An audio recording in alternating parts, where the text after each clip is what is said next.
minutes. If after the first 90 seconds you're not absolutely thrilled with the result,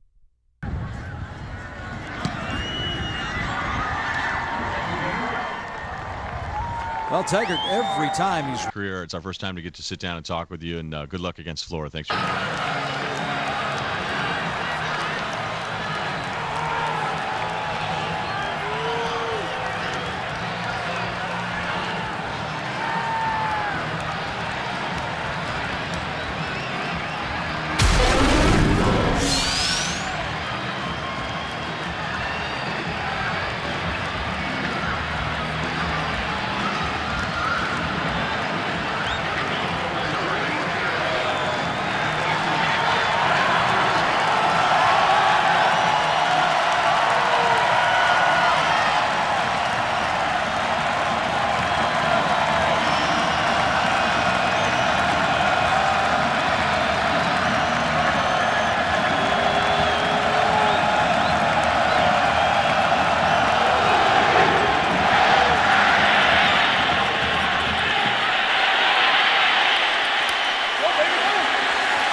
behind him. Bradley McDougal sort of slipped behind everybody, and only Reesing seemed to have an idea. Low kick from Alonzo Rojas, and that's going to roll into the end zone, and Missouri will start after the touchback at their own 20-yard line. So we'll get our first look of the day at the sophomore from Baldwin, Missouri, Blaine Gabbert, in those space-age one-time uniforms for Missouri, with the nod to the stealth fighter and the gray helmets and the different kind of tops for Blaine Gabbert. 2,999 yards in his first season as a starter. You know, he's started out the first 4 games on fire, had that great opening game against Illinois, then had that high ankle sprain and really limited his mobility in his play. But the last few weeks he's healthy and his numbers have really shown it. And he's a threat to run, which he wasn't in the middle of the season. And he too getting a lot of time, and that's going to be Missouri with a first down and a lot more. Out to about the 39-yard line, maybe the 38. Catch made by Jarrell Jackson Harris right on the stop. That's a 16-yard pickup. They're going to give him only to the 36. It's still a first down. Yeah, and a lot of time to throw in the pocket for Blaine Gabbert. Kansas defensively, they're going to rely on their front 4 to get there, but look at the time that Gabbert has to go all the way through his progression reads, come all the way backside to Jackson. And a little nod to Gabbert's running ability. He just takes the snap and gets close to the first down. It's about an 8-yard pickup. But that's the one thing that Gabbert can do that has been lacking in recent weeks. Yeah, because of that high ankle sprain. But as we said, he's healthy now, and last week had his career high in rushing against Iowa State. It just adds another dimension to this offense. And normally in empty sets, you think pass, but they told us that when they run empty today, he may run the ball. And instead they give it to Derek Washington. Washington pops to a nice hole and continues across midfield into Kansas territory for a gain of 8. Washington, we spoke to him yesterday, says he feels all right. He had a concussion last week and the occasional headache, but he is obviously good to go for this game. And he's a big part of this offense. He brings a physical presence to their running game. Hasn't had the type of year that he thought he would have, or the team thought he would have. He was a 1,000-yard rusher last year, but he wants to close this season out with the big game against Kansas.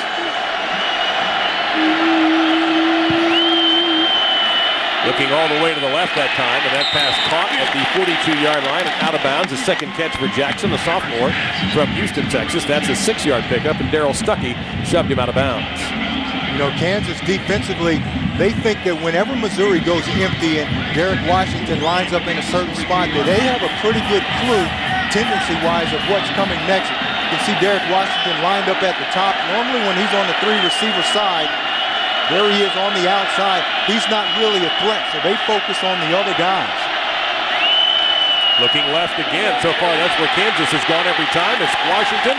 He sometimes lines up as a receiver, and he gets out of bounds with the first down as we bring you Missouri's impact players on offense. Well, offensively for Missouri, Derek Washington, the guy we've been talking about, he's got to really get the running game going because it opens up the pass. Denario Alexander, one of the best receivers in the country, but when there's so much focus on those two guys, Jarrell Jackson, the other wide receiver, has to step up and make some plays for this team. And this is Alexander right here. You're going to see him play on Sundays. What you see him get there is no gain on the play. And obviously, if you're Kansas, somebody or buddy's got to be watching him every second. Yeah, no question. Kansas wants to double Alexander every play, whether they have a linebacker on him and play under with the safety over the top or 2 defensive backs on him, but he's the one guy that they can't let get deep and beat him, make the other guys have to make plays. And that was his 93rd catch this season. And that's Alexander down at the bottom. A little bit of pressure picked up by the Missouri line from the backside, but from the front side, Gabbert was facing a lot of heat from the Kansas defense as we show you their impact players. Well, they've got to get to the quarterback, and Laptad is their leading sack guy coming off the end, but you also have to stop the run. Drew Dudley, the inside linebacker, is their leading tackler, and Darryl Stuckey, the safety, had a huge game against Missouri last year. 3 turnovers, 2 interceptions, and a fumble recovery. They need him to have another game like that to try to slow this offense down. Gabbert had hit his first 4 passes, JC. That one incomplete, and sets up a 3rd down and 10. Alexander maybe with a quick word or a signal to Gabbert. Gabbert responds.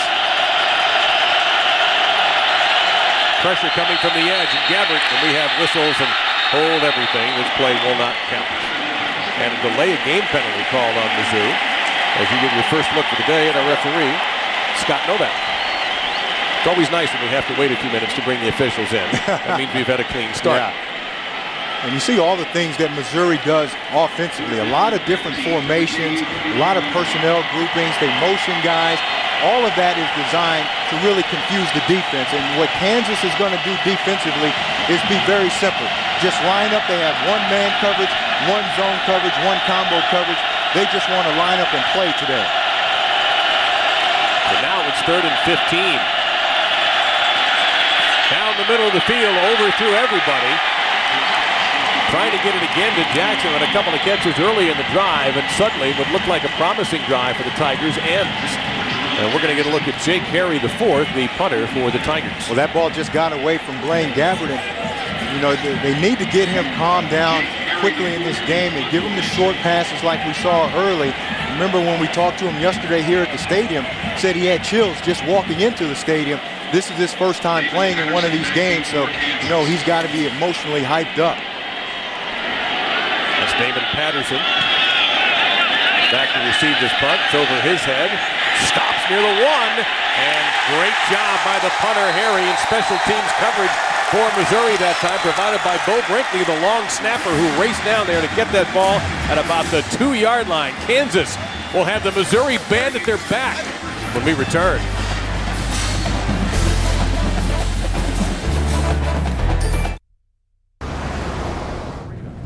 Hey, whose is this? That's mine. The Magic gave it to me when I joined the team.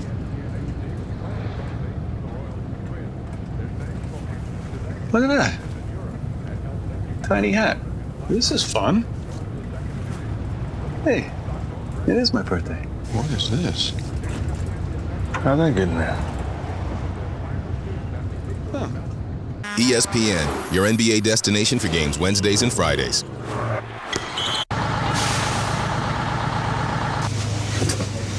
Where'd you get these uniforms? Don't worry about it. I told you we'd get into this game. Are you guys new? Yeah, we're freshmen. Carl here's a first chair tuba, and I'm a flugelhorn player myself. Flugelhorns, cowbells, basically anything with a spit valve. All right, everybody. Once we get there, we're gonna head down to the field to meet the team. Woo! Yeah! Who's ready to march? Any new ideas? I think we ought to put the dog back in Ditka's doghouse. What are you thinking? 1, 2, 3 until the 4. Snoop and Mike Ditka got our own TV show. Bow Wow, Freestyle, Sunday, NFL Countdown. Give it some real bite. Think he'll do it? Let me make some calls. Sunday NFL Countdown, presented by IBM. Sundays at 11.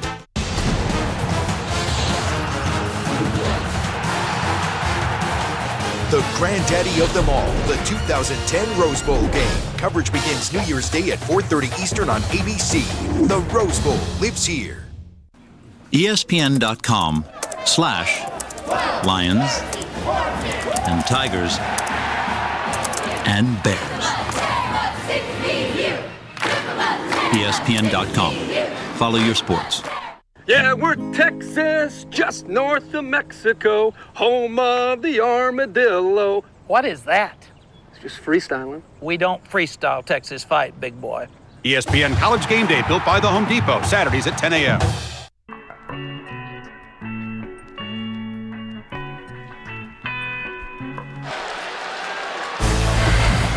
This is part of the J.C. Pearson Kansas City tour, I understand. There you see the modern Missouri helmet and the traditional KU look, but they changed. Cheerleaders' uniforms are the same, J.C. We have no score. That's about the only thing that stayed the same. The cheerleaders' uniforms, the band, and the genuine dislike for both sides. Mark Mangino told us he wasn't going to be one up by Missouri changing uniforms. He went to the red tops and changed the logo on the helmet. Racing from his own end zone. Going to take a shot deep and maybe try to loosen up that Mizzou defense.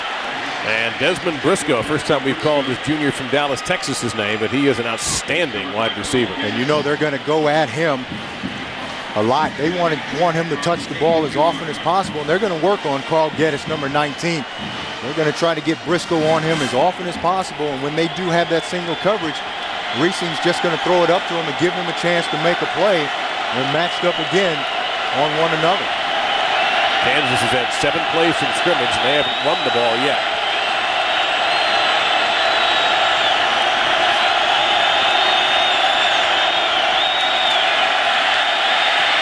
That's about as deep a drop as you'll see a quarterback take on purpose, and that's another incompletion. So Kansas now here, JC, this is an awkward position to be in. Yeah, you're deep in your own territory, and on that pass, Todd Reesing just rushed it. Had Desmond Briscoe running the over route, and he comes wide open, but look, there's no pressure on him, and he throws the ball too quickly. Let Desmond Briscoe go ahead and separate from Sean Witherspoon. Now it's an easy catch, and he can run it down the sideline. Kansas has not scored in the first quarter in their last 3 games. There are so many negative stats for Kansas over the last 6 all losses after they started the year 5-0. 3rd down and 10 from their own 2. Here's where you got to look for Kerry Meyer here. You need a play. He's the guy in the slot. Their sure-handed guy. That's the guy they really look towards. And we are going to have delay a game.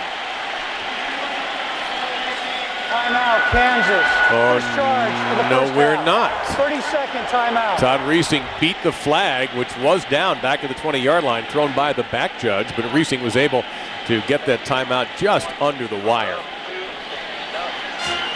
Another thing for Kansas, just to throw a lot of stats at folks, they have not had a touchdown drive over 90 yards this season. This one would be 98, and they're already in a 3rd down and 10 hole. What about this no-run approach so far? Yeah, and that's what they can't do. They can't get one-dimensional. Their running game hasn't been very good all year, and that's really been the problem for them offensively.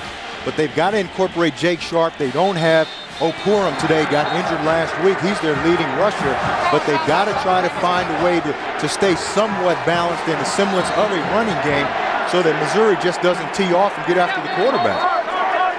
Okurum injured last week against Texas with an ankle problem. He had also been bothered by a hip injury before that, so he was going to have a tough time staying healthy, but he's not able to go today for Mark Mangino and Kansas. And you've got to be real careful here because you don't want to turn over. It's 3rd and long. So if you convert a first down, you've got to throw the ball down the field, but you don't want to turn the ball over. So look for, here's where you want to be conservative, a screen or a draw. Just get some room so that you can kick that ball out of there.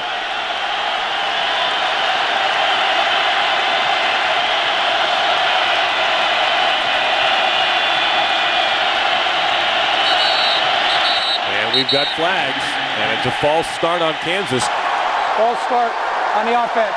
Number 69, half the distance to the goal, 3rd down. That's the freshman guard, Trevor Marangelli, who got the start over Jeff Spikes. So that's a 1-yard penalty. Yeah. So that's a 3rd and 11. And they are right there where the Missouri band, their student section is, so it's very loud right now for that Kansas offense.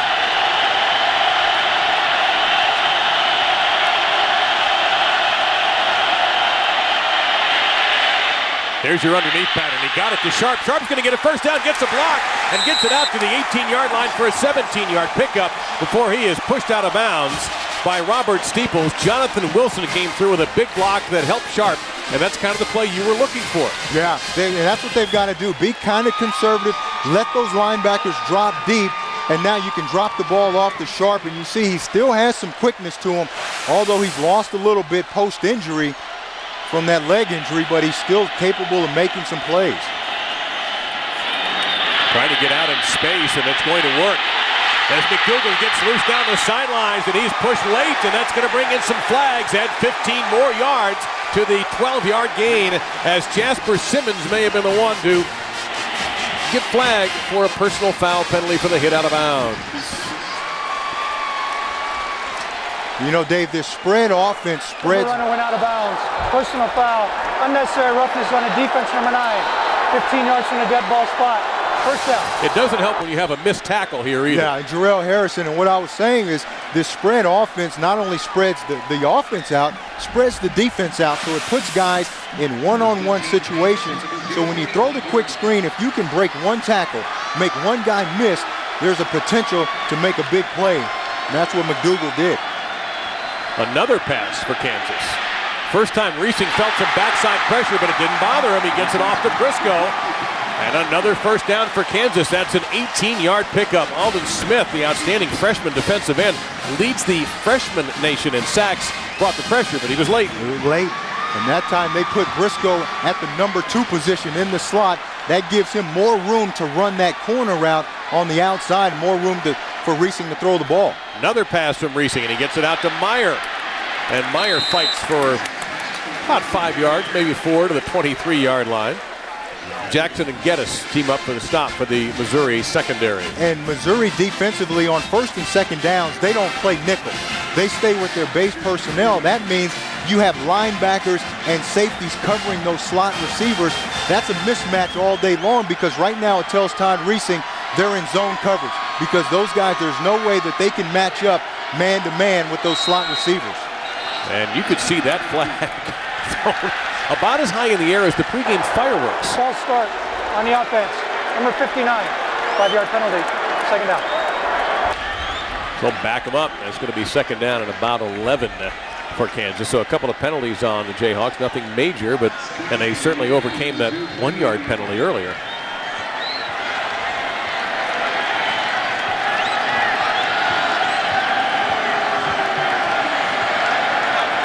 So an unusual start to see 12 plays and not a single run for Kansas in a game that's scoreless in the first quarter. This is how they've started out. See, Dave, there's a linebacker, Gotchkar, that's playing over the slot. There's no way he can cover man-to-man. Reesing tucks it. Nice little cutback by Reesing. And he'll get down to about the 10-yard line, maybe the 11. That's going to be a 17, 18-yard pickup for Todd Reesing. Gotchkar on the stop. Yeah, and a great job by Reesing recognizing the coverage, backing off. The coverage is playing deep. He's able to pull that ball down and just find a lane inside, make a couple guys miss, make a big play with his legs. When a quarterback can do that, just adds another dimension to them offensively, makes them so tough to stop. This drive started with Kansas having the Missouri band at their backs. Now they're going toward the friendly blue and red colors of the Kansas band at the other end zone. Yeah, and the middle of the field is wide open. No safety in the middle of the field. And Reesing may be looking that way now. He dumps out to the right. And a short gain for Desmond Briscoe inside the 10-yard line. Get us on the stop. One thing that's been pretty steady so far, JC, for Kansas is their offensive line and protecting Reesing. It's been very good. It has been good so far today, and they've had some trouble with their offensive line. They've had to move some guys around up there. They've given up 30 sacks on the season, and that was one of the things that when we talked to the coaches, they said their offensive line is starting to play better. That's been a problem for them pretty much all season.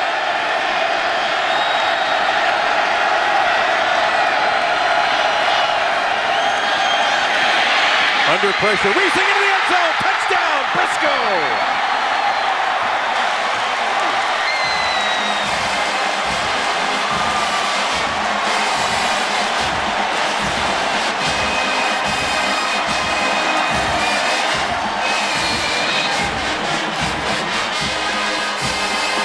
Okay, so you can forget about the Kansas hasn't scored in their last 3 games in the first quarter stat, and they haven't had a touchdown drive over a 90-yard stat. And what did I tell you about these rivalries? You can throw all those stats and records out the window. Bradstetter with a PAT, and Kansas is on the board first. 9 plays, 98 yards, and 310.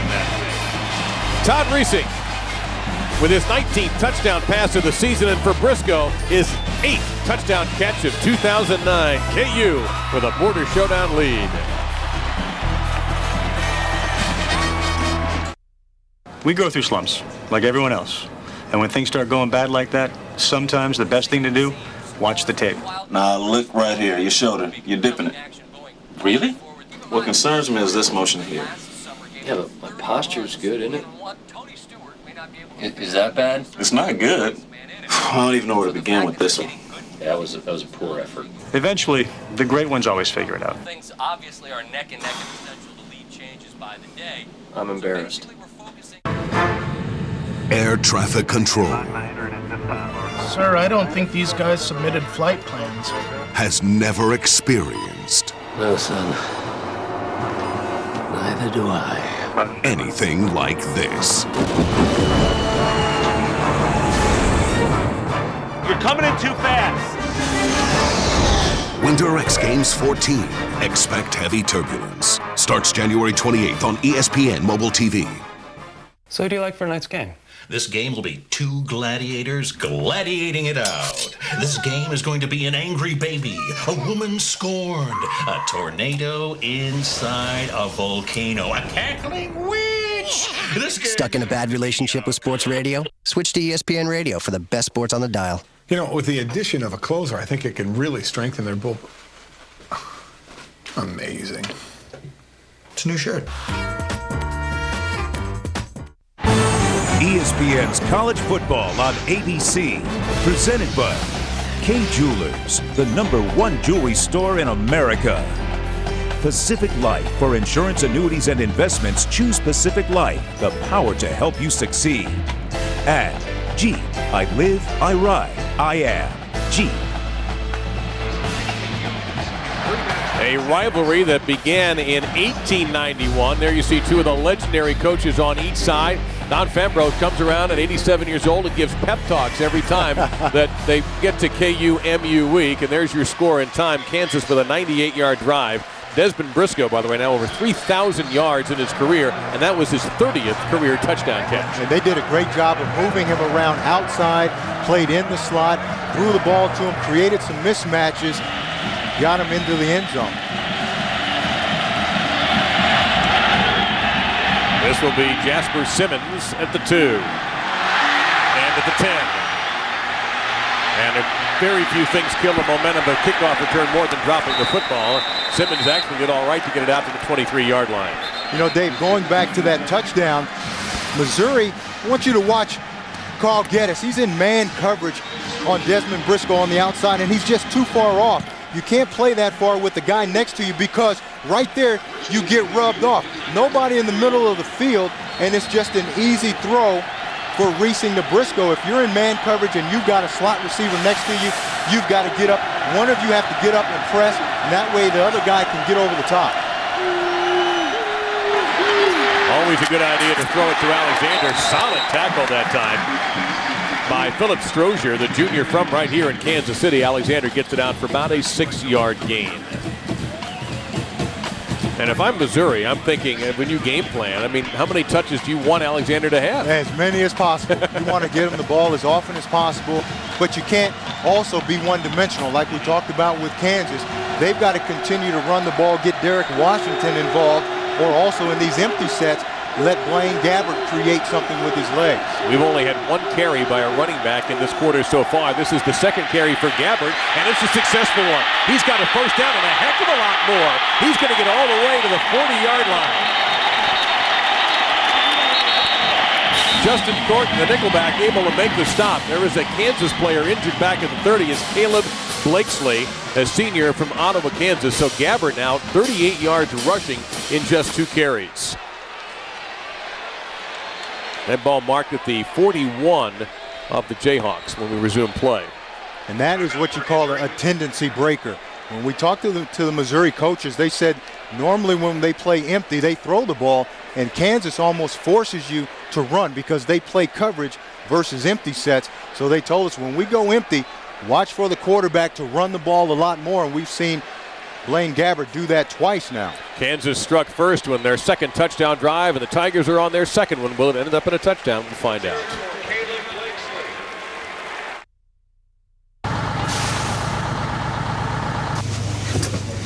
Where'd you get these uniforms? Don't worry about it. I told you we'd get into this game. Are you guys new? Yeah, we're freshmen. Carl here's a first chair tuba, and I'm a flugelhorn player myself. Flugelhorns, cowbells, basically anything with a spit valve. All right, everybody. Once we get there, we're going to head down to the field to meet the team. Woo! Yeah! Who's ready to march? I think Philly's got a shot tonight when Rollins back in the lineup. Come on! You don't think so? Come on! Why do you keep saying come on? Because I'm Sal the Sports King, and that's my catchphrase. Come on! Stuck in a bad relationship with sports radio? Switch to ESPN Radio for the best sports on the dial. So, Jimmy, Philly's going to win tonight? Come on. Come on. Come on. I'll be honest with you, that whole Brett Favre thing was really hard to keep track of. So we had to come up with a system. You're sure? All right. He's coming back. He's coming back. He's coming back. He's coming back. He's coming back. So is it 1 if retired, 2 if unretired? I think it's the other way around. That makes sense. Hey, I think we're ready. What are you guys doing? Hey, Chris. Herbie here put his favorite Alabama plays together for our pregame video. Let me check it out.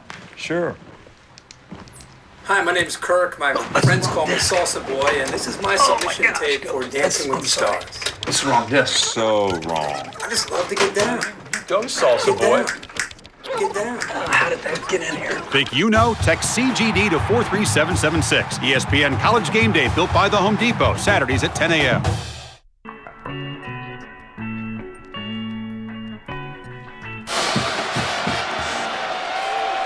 Blakely was able to walk off, mostly under his own power. Hopefully he'll be able to return as we bring you back to Missouri, 1st and 10 of the KU 41. And Gabbert faked to Washington. There's a little pitch to Alexander. He's got a little room. Flag is down behind the play. Alexander will get to the first down marker, but will it come back?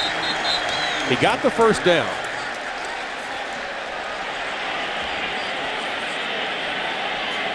The line judge threw this one. There is no foul for blocking the back. Contact is maintained the entire time. First down. All right, so never mind the flag. The officials pick it up, and it's a first down for the Tigers. Darryl Stuckey was on the stop. And how about that play? Just another version of the option, really, except now Alexander, who's a receiver, just stands out there. Gabbert can't turn the ball up the field. He just flicks it outside. Alexander really just turns into the tailback and the pitchman in the option. This is about where Missouri had trouble the last time they had the football. They got the right around here. The penalty and some incompletions forced them to punt. Looking for Alexander down the middle of the field. He was briefly open, but Gambert's going to have to hang on to the ball, and he'll get to the 29-yard line as we go to our Times Square studio and Matt Weiner. Matt? Harris right. Gain of 2 yards on the play.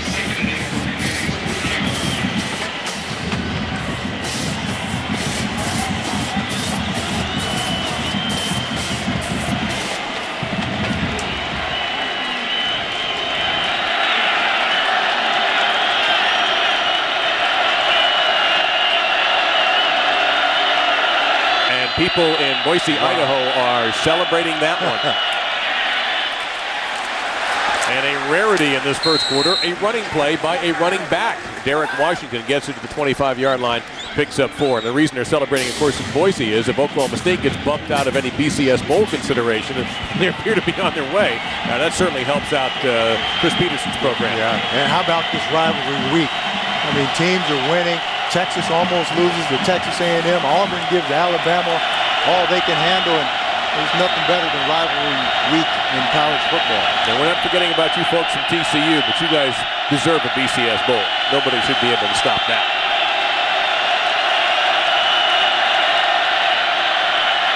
Pressure, hit as he throws toward the end zone. Almost. Well, that's the effort you get in a rivalry game, as Jarrell Jackson laid out for that one. Meantime, Gabbert took a shot just as he threw that ball. Yeah, Drew Dudley comes in. They just blitz this empty set. You can see Dudley just comes right up the gut, forces this throw, and Gabbert just throws it out there. He threw this ball blind because of the pressure on him and almost got that ball completed. Taking a look at Grant Russell, only the most accurate kicker in the country. There you see his numbers on the year. This one from 43.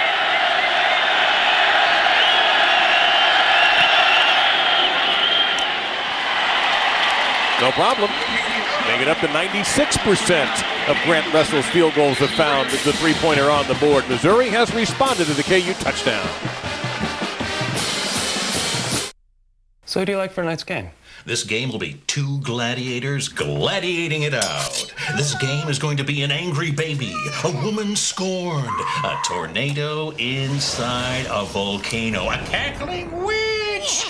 Stuck in a bad relationship with sports radio? Switch to ESPN Radio for the best sports on the dial. You know, with the addition of a closer, I think it can really strengthen their bull. Amazing.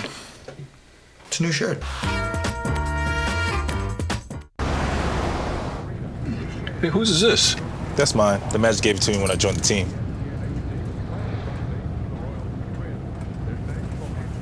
Look at that. Tiny hat. This is fun.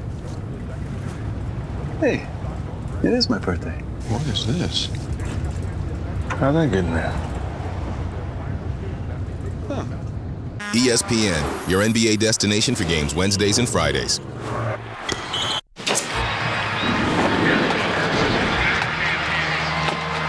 From Arrowhead Stadium in Kansas City, what do rivalries do to a normal person?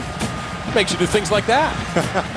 By the way, the weather here is about, what, 35 degrees warmer than last year's battle it was here? Last year it was cold, sleet, snow, rain, all of that. And today is perfect. Can't be much better. Another deliberate short kickoff taken to the 20-yard line by Bradley McDougal. And he'll only get to maybe the 30-yard line before he's brought down there. Gon McGaffey on the stop for Missouri. So Kansas's approach, JC, has been simple. They're not really trying to run the ball at all. Other than Reesing took off one time and gained 17 yards, but they have yet to hand it to Jake Sharp or his backup, Rel Lewis. And you know, when you look at them numbers-wise, and I'm not a big stat guy, but in every game they've won, they've rushed for more than 100 yards. Every game they've lost, they've rushed for less than 100 yards. So that tells me that they've got to get at least 100 yards rushing today if they want to win this game. And there you go. First real running play, traditional running play, and Jake Sharp got it in 35 before he got flipped by Jasper Simmons as we get around to showing you the Jayhawk offensive impact players. Well, you know, Kerry, Jake Sharp, the running back we just saw, he's got to get something going on the ground. Kerry Myers, the guy that moves the chains, works the middle of the field, and Desmond Briscoe, we've already seen him catch a touchdown. They want to throw the ball to him as often as possible because he's a big play guy. Third time we've seen this play, and this is the most successful running of this so far. A hard hit out of bounds by the strong safety Harrison, but Sharp doesn't mind. He gets it in the Tiger territory and a gain of 18 in the first down. Kerry Meyer with a good block there for KU. What's happening, Missouri is giving so much attention to the wide receivers. Watch these guys just run guys off down the field, and now Jake Sharp just catches that swing pass, and he's got a lot of room to run. They've got to make sure that they get that secured. How about the other way for Sharp? How about another first down for Sharp? And again, Harrison meets him on the other side of the field, but again, the play is a huge success. That one for 23 yards. And here's the problem, Dave. Remember I told you that they play base defense on first and second downs. So they have linebackers and safeties covering those wide receivers. So automatically Kansas knows they're playing zone coverage. They run those guys off. Now they're just dropping it off to Sharp, and there's plenty of room for him to run. And now this is Jake Sharp's drive so far. He'll get out to the 22. There is a flag down behind the play. And he got hit that time. Personal foul, shot block on the offense, number 76. 15-yard penalty, first down. That is the right tackle, Brad Thorson. So that could be a drive killer for Kansas. Rutland and Hamilton around on the stop for Mizzou. See the left part of your screen. Shot block just comes in.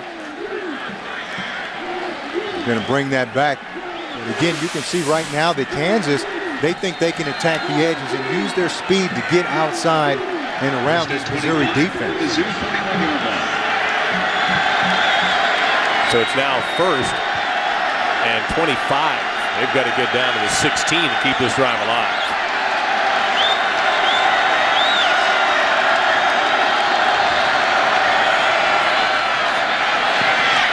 Underneath it, hit somebody in the head. I believe that hit the helmet of Dominique Hamilton. It had an impact on his helmet, and we show you the Missouri impact players defensively. Well, they've got to get to the quarterback. Alden Smith, as you said earlier, leads all freshmen in quarterback sacks. John Witherspoon, the heart and soul and the vocal leader of this defense. And in the back end, Carl Geddes, he's the guy that Kansas wants to work on with Desmond Briscoe, so he has to step up to the challenge today if Missouri's going to stop this Kansas offense. You know, one name we haven't called yet is Sean Witherspoon as far as making any tackles. Well, they got to get him blocked, and I'm sure he's the focus of this offense. If you don't block anybody, you better make sure you block him. Reesing looked downfield, didn't like it, and makes a nifty escape. He'll get hit at the 33-yard line by Andrew Gatchkar, but that was a nice little move by Reesing to gain 9 and salvage something on that play and make it a little bit more manageable 3rd and long. And Reesing has done a good job with his feet today, not trying to force balls down the field, and that's something that he's had a problem with this year also, is forcing balls. But you can see he just pulls it down if nothing's there and then tries to create with his legs. And you mentioned no Sean Witherspoon yet. That's because Kansas is attacking him outside. They're not trying to run the ball inside, trying to get around the edge. 3rd down and 18. 1 second to snap, and Reesing will not take another penalty. He will. Kansas, second charge of the first half, 30-second timeout. So just 1 left for Kansas, and both times Reesing saved a penalty. Well, tonight, ABC and ESPN2 delivered 2 full national games. First, Notre Dame needs a big win against Toby Gerhart and a lethal Stanford Cardinal offense. Or you can see Georgia take on number 7 ranked Georgia Tech. Saturday Night Football presented by Southwest Airlines on ABC at 8 Eastern, 5 Pacific, or college football primetime on ESPN2 at 8 Eastern. Both games can be seen nationally on either ABC or ESPN2. Go to ESPN.com, search Maps to find the game you want to watch. Well, for Mark Mangino, the last couple of weeks have been anything but typical. Not only is he worried about a losing streak and bowl eligibility and all that, he's worried about his job. No question. It's been a big distraction. There's no question about it to him, the players, the students, the fans, everybody. But the good thing for the players is that they're playing Missouri today, and their arch rival. They can focus on that. 3rd and 18. Again, a long time for Reesing. Now he'll go deep down the middle. It is caught! Touchdown!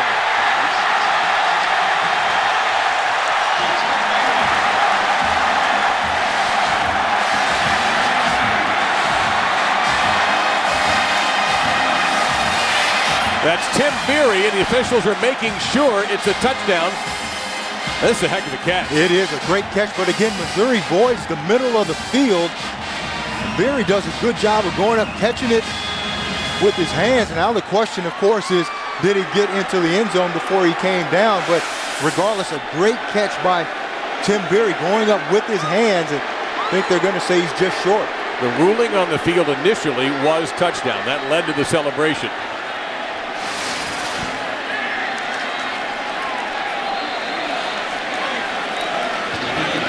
See here, once that elbow comes down to you, you're ruled down. And that elbow came down. He was just short of the end zone. But again, Missouri defensively voiding the middle of the field. Yeah, the official at the top of the screen said that was a touchdown, but you can clearly see that it was not. So a good job by the officials to talk it over and overrule themselves. And Kansas trying to shove their way in the end zone, and they do. It's Reesing with the score.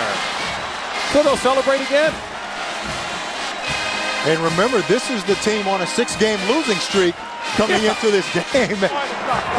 Not very many people gave them a chance to win, but they are making the plays. Again, this is their rival. This is their Super Bowl. Here, they want to extend. They want to get bowl eligible and see if they can extend their season. Ranstatter. And it's 14-3 Kansas in the first quarter. They have been struggling the last several games. Hadn't been able to run the ball the last several games. Well, that time, Jake Sharp in the tailback position did a great job in really keeping that drive going. And then Reesing, too, with his legs. And you really have to credit Reesing right now because he's made some plays with his legs. He's thrown some ball very accurate so far today in this game. And that was one of the things with him coming in this year is he hasn't been very accurate. He's overthrown a lot of balls, and he's tried to force a lot of balls, but today playing well within himself and making a lot of plays. 102 touchdowns that Todd Reesing has been responsible for in his Kansas career. But again, this Missouri defense, they're kind of gambling and trying to play more man. And that's not what they're accustomed to, and they can't do it very well. And that's why they're voiding zones in the middle. And Kansas is taking advantage of it every time they see it.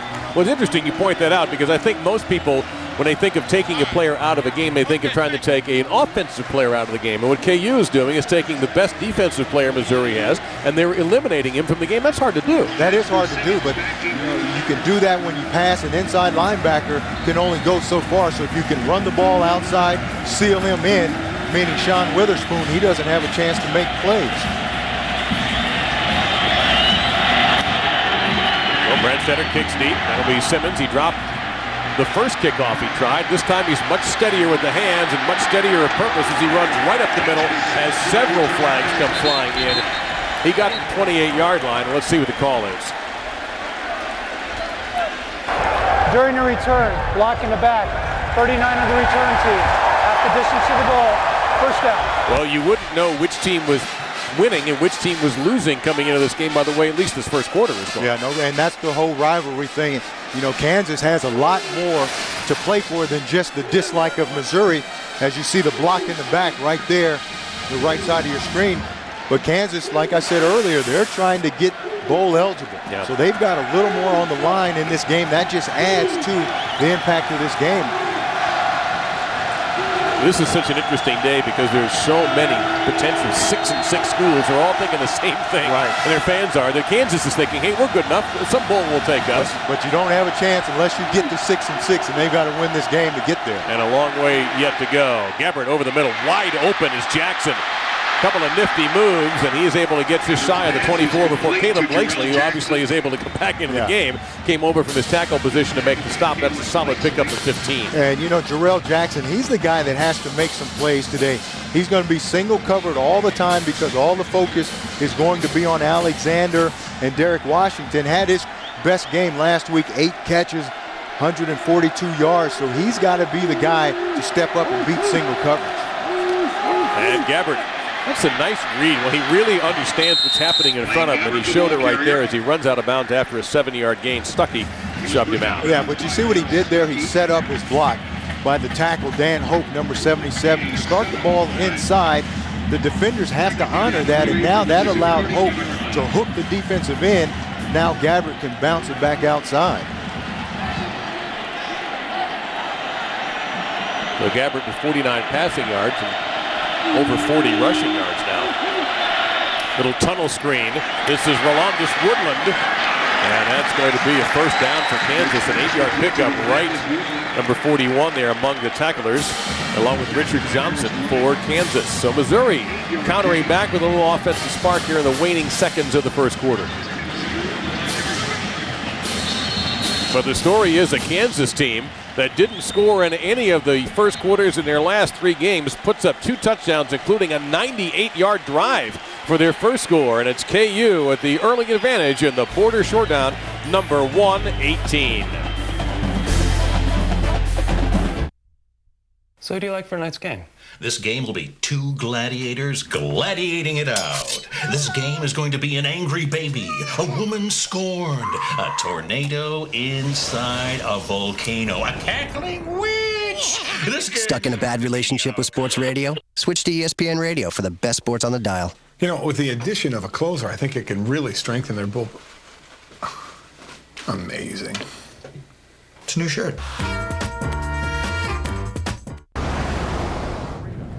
Hey, whose is this? That's mine. The Magic gave it to me when I joined the team.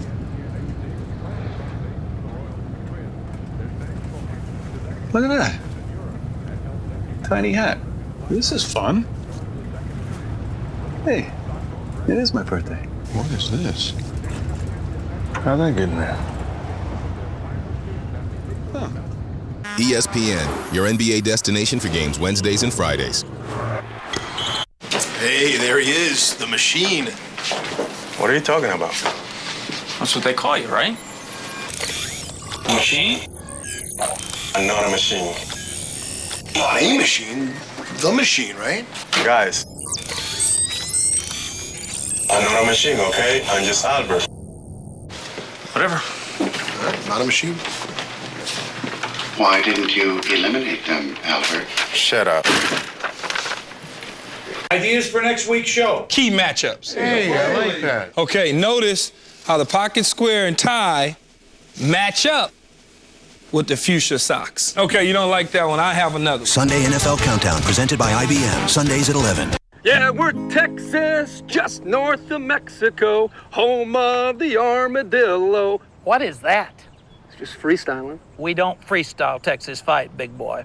ESPN College Game Day, built by the Home Depot, Saturdays at 10 a.m. The world's biggest sporting event returns next summer. The 2010 FIFA World Cup on ESPN.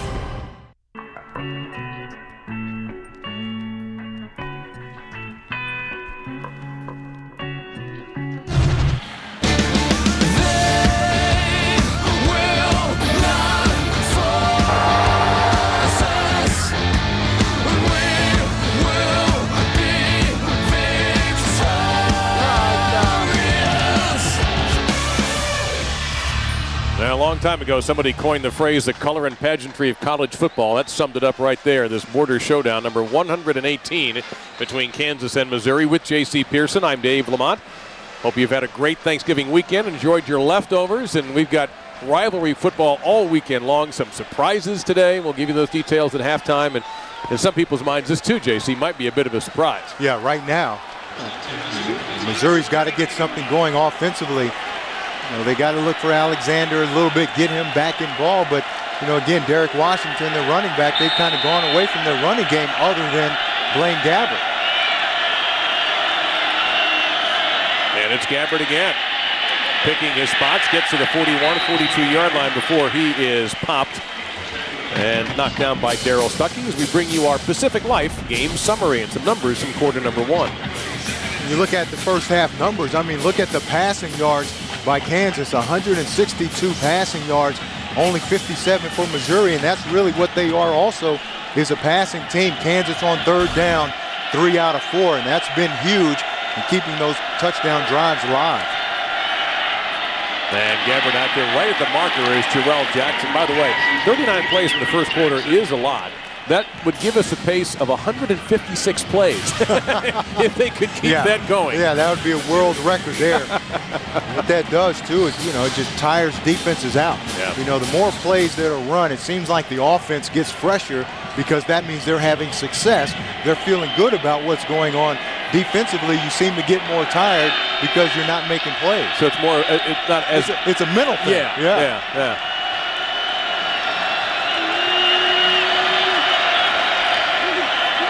A little reverse action with Jackson. Got a few blocks, but maybe one of them that you're not supposed to throw. And several officials agree with me on that, so this play is likely to come back.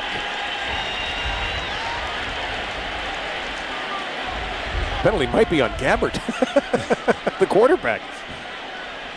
There are 2 fouls against the offensive team. Block in the back, number 8. That penalty's declined. Personal foul, unnecessary roughness on the offense, number 78. Leg whip, 15-yard penalty, first down. All right, so Wes Kemp was number 8, and there you see Curtis Gregory. He has graduated already, one of the outstanding academic athletes in the Big 12, and not this time, though. And you see the block in the back right there by Wes Kemp, number 8. And that one obviously was declined. They took the leg whip.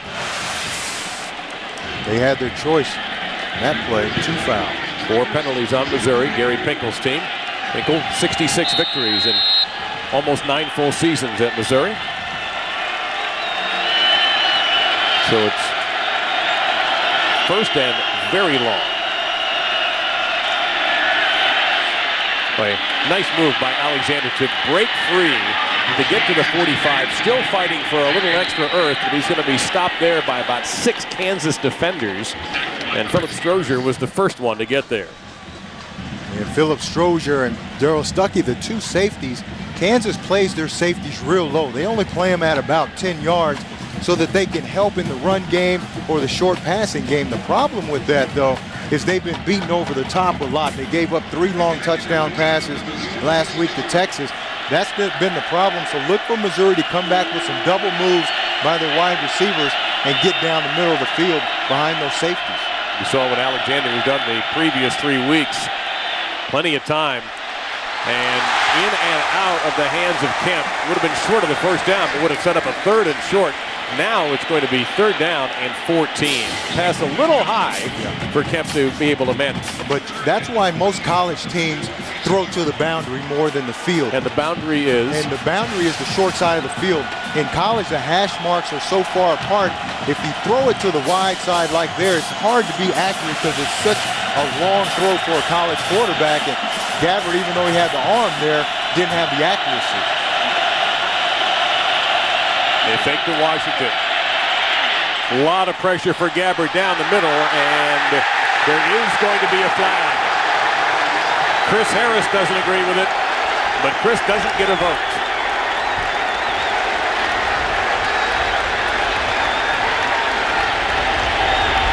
Wes Kemp, the intended receiver that time. And that's it. Pass interference on a defense number 16. 15 yards from the previous spot. Automatic.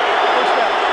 And that's what I was talking about them trying to attack the middle of the field, because those safeties sit way down low and the middle of the field is wide open. And you see the end of the play there, and of course this stadium being so evenly divided, half the stadium thinks that's the best call in the history of football, and the other half thinks it's the worst. Right. Now Kansas, and some of you going, what's that on the helmet? That's the Jayhawk. That used to be their look until about 1992 when they went with the KU, but they, in trying to counter Missouri's uniform overhauls, we see a little Wildcat action with Derek Washington, and it is well coached.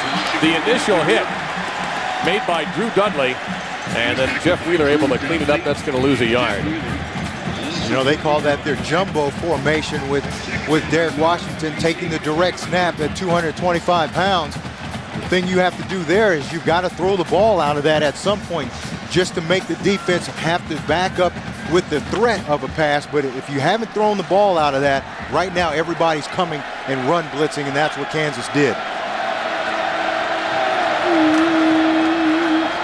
That's another high pass, incomplete for Jackson. He would have had to make a miraculous catch and probably would have been able to get very far had he caught that pass. So that's not a good throw by Blaine Gabbert. On that pass, you want that ball to be leading the receiver up the field so he can catch it in stride. If you throw it behind him like Gabbert did, even if he catches it, his momentum is stopped. That allows all of the defenders to engulf him and make that tackle. Let's go sell some Joe Montana tapes about how to lead receivers to make catches. That ought to teach you. Yeah, Reesing's done a good job of it so far today. He can watch him. So Gabbert could be changing the play here, or he's a good actor. Guns it.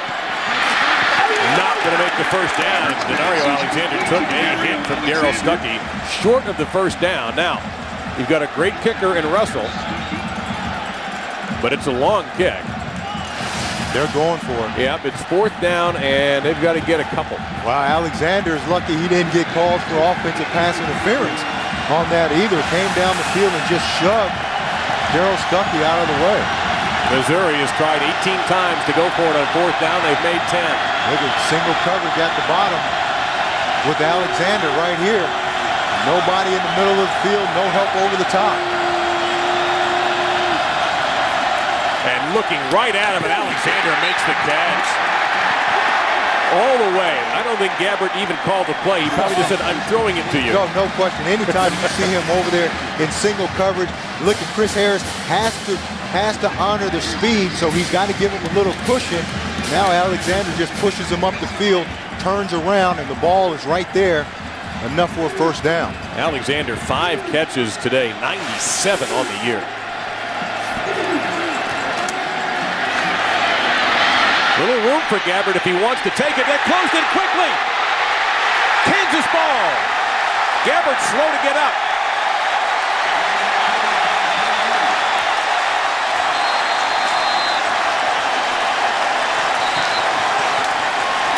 The ball hit by Onyebule and recovered by Drew Dudley. There was a little gap for Gabbert. He saw it about the same time we did. Yeah, little apprehensive though. You see, still looking down the field. Never saw Onyebule coming back from the outside. As he's getting ready to throw the ball, he just lays into him. And looks like his arm was not going forward. I don't think there'll be a replay review on that unless they want to be absolutely sure. And like you said, there was a little crease right there, but he wasn't sure if he wanted to pull it down and run or try to throw that ball. You've got to be more decisive. You have to know that those guys are coming to hit you. Onyebule does a great job coming back under, forcing that tackle and the fumble. How different is this game for Kansas compared to how they came in here? They only had 1 turnover forced in their last 3 games. Completion, not for a lot, and attracting a lot of attention at times was Briscoe across the 30, gain of 6. You can see throwing to the short side of the field, the boundary. It's a much easier, quicker throw for the quarterback. And when you have a guy like Briscoe at 6'3", about 205 pounds, he's a big target. He can just jump right inside that corner. Reesing can put it right on the numbers.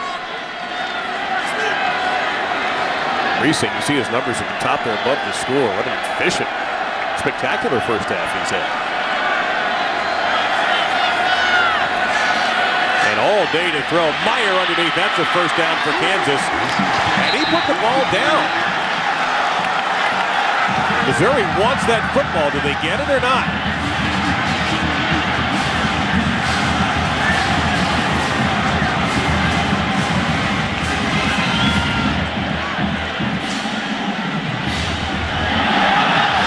Here's your answer. The Missouri players will tell you. Ruling on the field is a completed catch. Runner down by contact. First down. And they'll tell you they're not happy with the call. Let's watch. You see, when does this ball come out? Oh, he's down. He's on his backside, no question. Going to take a look at it again. When is he down and when is that ball out? From there, it looks like he may have been sitting on the ground before that ball started to come out. Well, yeah, there's the clear picture right there. The officials got that one right. There's the first time you see Sean Weatherspoon and Will Ebner, the middle of that Missouri defense, involved. I'm going to stick with it. This play is being looked at in further detail by the replay official. My guess is that the call will stand. I don't think that is indisputable evidence to overturn that thing. Yeah, I think it's a little tougher to see than what you called it. It's going to be questionable, but again, in order to overturn it, like you said, has to be indisputable video evidence. I don't think there's going to be enough there, like you said. This is a good look at it right here. Watch when the ball comes out. It's almost simultaneous. Bang, bang. That's tough. It's a lot tougher call than I thought initially. You saw Alden Smith, number 85, reach out and grab the ball from Missouri. And there's some, look at how close those fans are.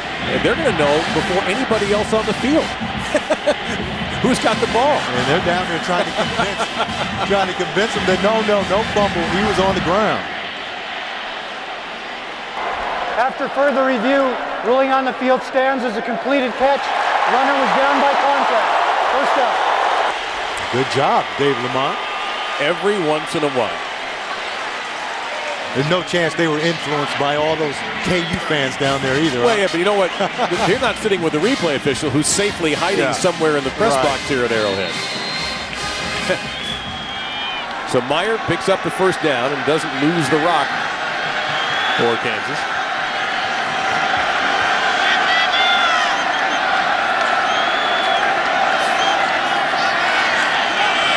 Nice little pass out here to Sharp, and he just lost his footing. This is a natural grass surface, and of course he had Trey Hobson bearing down on him. That probably caused his feet to slide a little bit too. And you know, they're not running the ball in a traditional way where you hand it to the running back, but that play really is a running play for Kansas. They're just getting Sharp outside, away from all the traffic, trying to dump the ball, already get him outside and down the field. Sharp's got 6 catches already.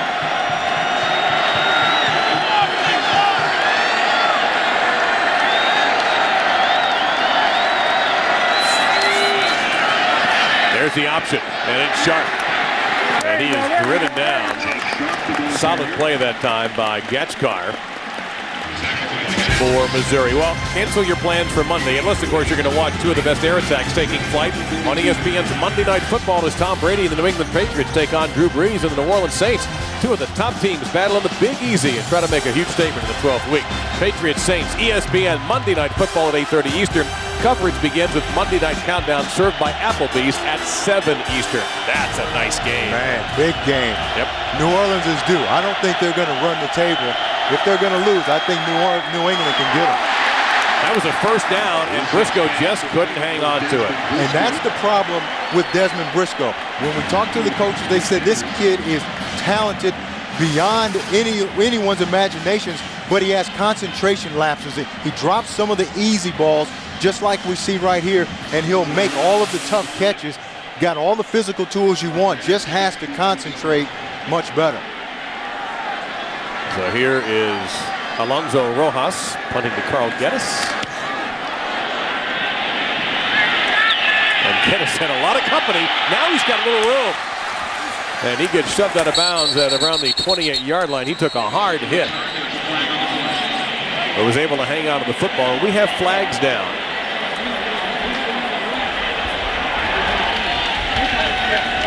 Ryan Murphy is the one on the coverage for the Jayhawks. Kick catch interference, 23 of the kicking team, 15 yards from the spot of the foul. First down.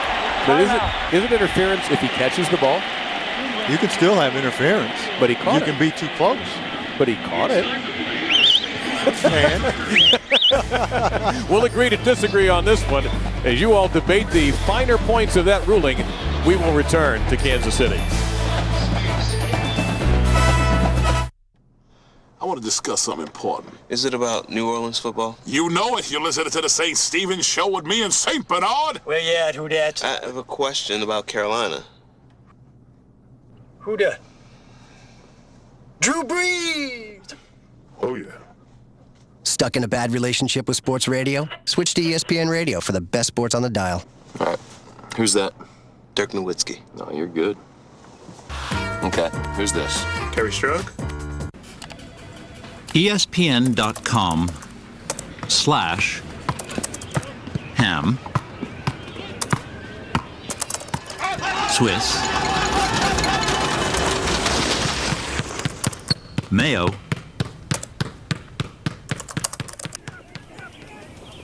roll. ESPN.com. Follow your sports.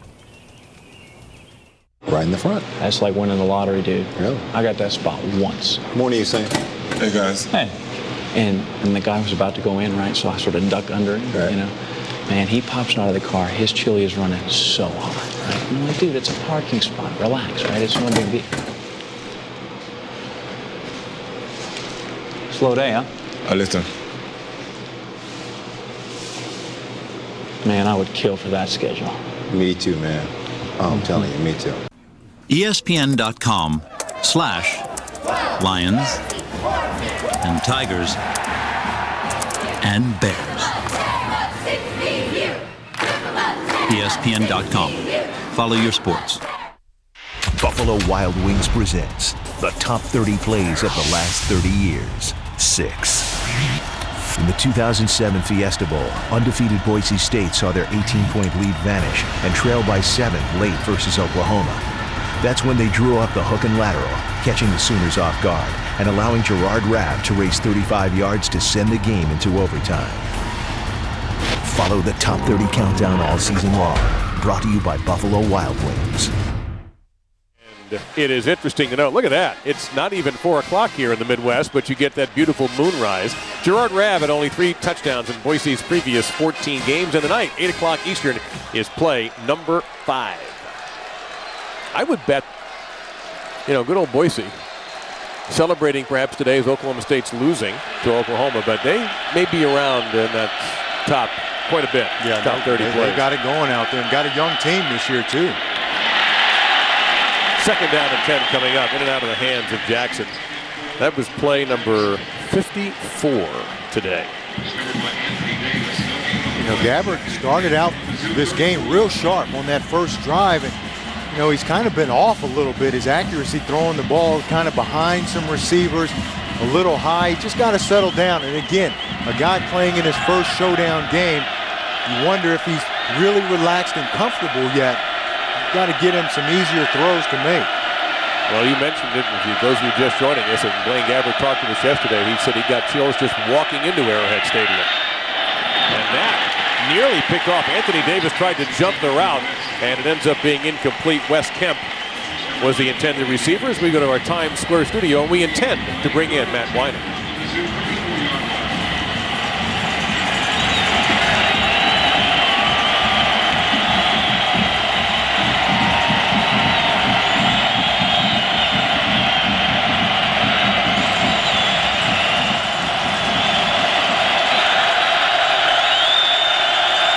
Some other rivalry games, however, have gone against what the experts had predicted. We'll hear about those at halftime. Deep shot down the field, and he overthrows Denario Alexander. Anthony Davis on the coverage that time for Kansas, and it is time for today's Aflac trivia question. All right, with this game, Missouri and Kansas have played 118 times. It is the second most played series in the FBS. So what's number one? Which two teams have played the most? You asking me? You asking me? Am I talking to you? Yeah, I'm talking to you. The answer, we'll get the answer a little later, but I think I know it. I confess I do too. Well, that's hammered by Harry there. Patterson at the 10, and that's where he's going to stay, maybe to the 11. That was a 56-yard punt. The 10th time that Jake Harry has gone over 50 yards this season. Kansas in control in this first half, and it's their ball at the 11.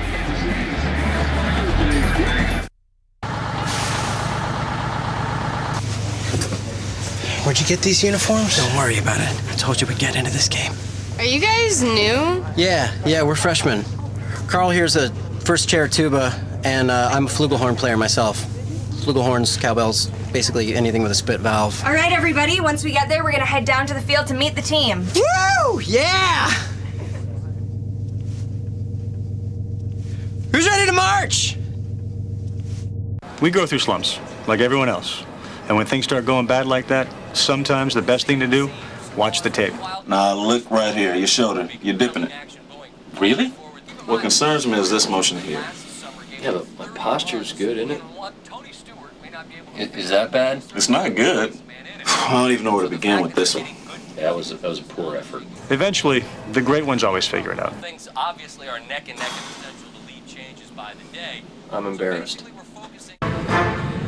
Air traffic control Sir, I don't think these guys submitted flight plans.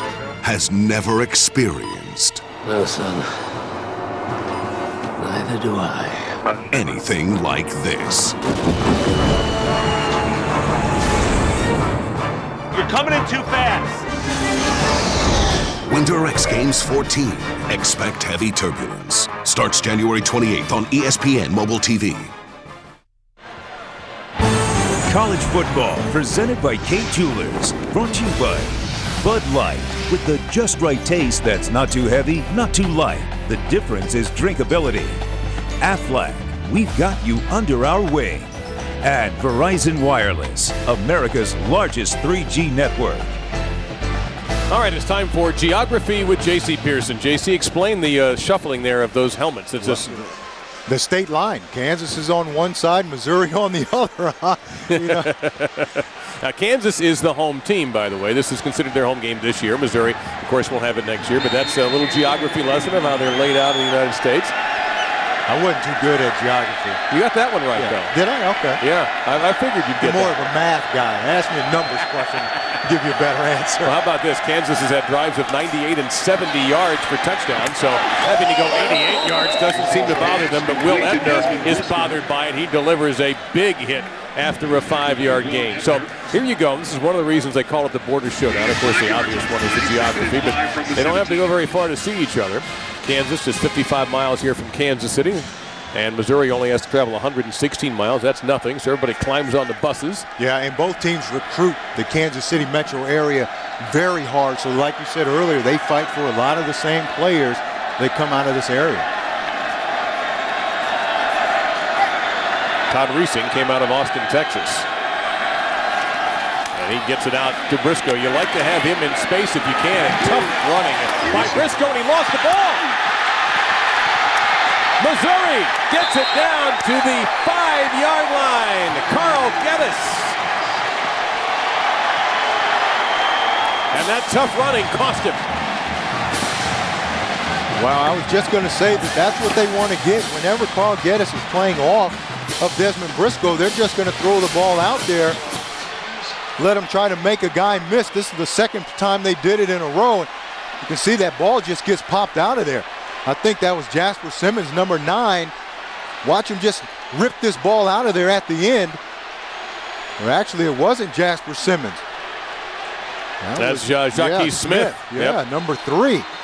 Good job running to the ball. That ball just gets popped out of there. And the replay booth has buzzed down. They wanted to make sure that Desmond Briscoe wasn't on the ground when the ball flew out into the hands of Carl Geddes. So what do you think those Kansas fans by the telephone are going to say this time? Yeah, I don't think they're going to have much to say this time because I think it's clear-cut. This ball is out before he's down. The ball is already gone right now and in the hands of Geddes. And we've got many angles that the replay official is looking at. See, that ball is already up in the air long before he's on the ground. You see the ball's in the air already right now. Good job of punching it out by Smith. You see him just, that right hand, he just reaches in there, punches that ball out of there. Watch his right hand. Can't see it from that angle, but there's the ball clearly out in the air. That's the best look, I think, so far. Yeah, what a big break for Missouri because offensively haven't gotten much going today, so they needed some help from this defense to put them in great field position. Ruling on the field is confirmed. First down, Missouri. And Missouri will have it at the 5-yard line. Well, there you go. We're even, my man. Yep. One for JC. And one for you. We're even. That's Geddes' first fumble recovery of the season. Couldn't come at a better time. And there you see, when you're winning, you don't turn it over. And then the other side. That tells it all right there. Now let's see, do they try to run it with Washington here? Number 24. Or Gabbard, he'll keep it. And he'll get it to the 1. A gain of 4. Stopped by Darryl Stuckey. Blakesley in there again for Kansas. And I think this is the area where you got to pound the ball. Look for them to go to their jumbo package now with Derek Washington taking the direct snap. This is normally where they use it. Now they can just run power football straight ahead. But they stay spread here. Shotgun. Unless Washington moves over here. He'll get it. But he won't get the touchdown. Blakesley in there yet again. Drew Dudley, 49 at the bottom of that pile. No gain. 3rd and goal. You know, Dave, and this is one of the problems with the spread offense is you don't have a physical running attacker. When a guy is offset to the quarterback, in order to get the ball, he has to move sideways first before he comes downhill. When he's right behind the quarterback, he can come right downhill with power and momentum. And look for the quarterback draw here. Instead, it's an easy touchdown for Washington.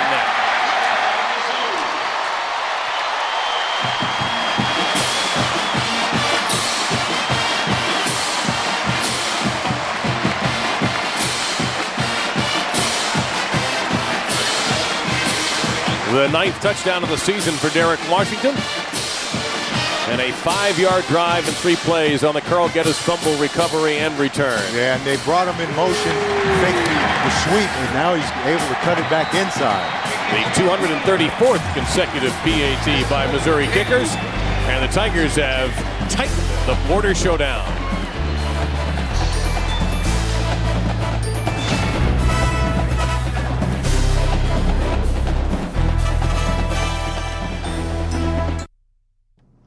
I want to discuss something important. Is it about New Orleans football? You know it. You're listening to the St. Stephen Show with me and St. Bernard. Where you at? Who dat? I have a question about Carolina.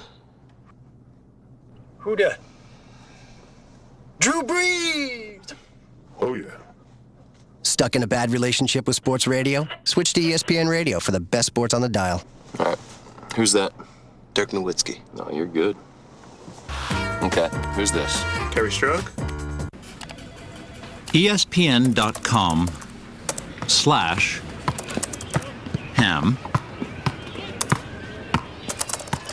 Swiss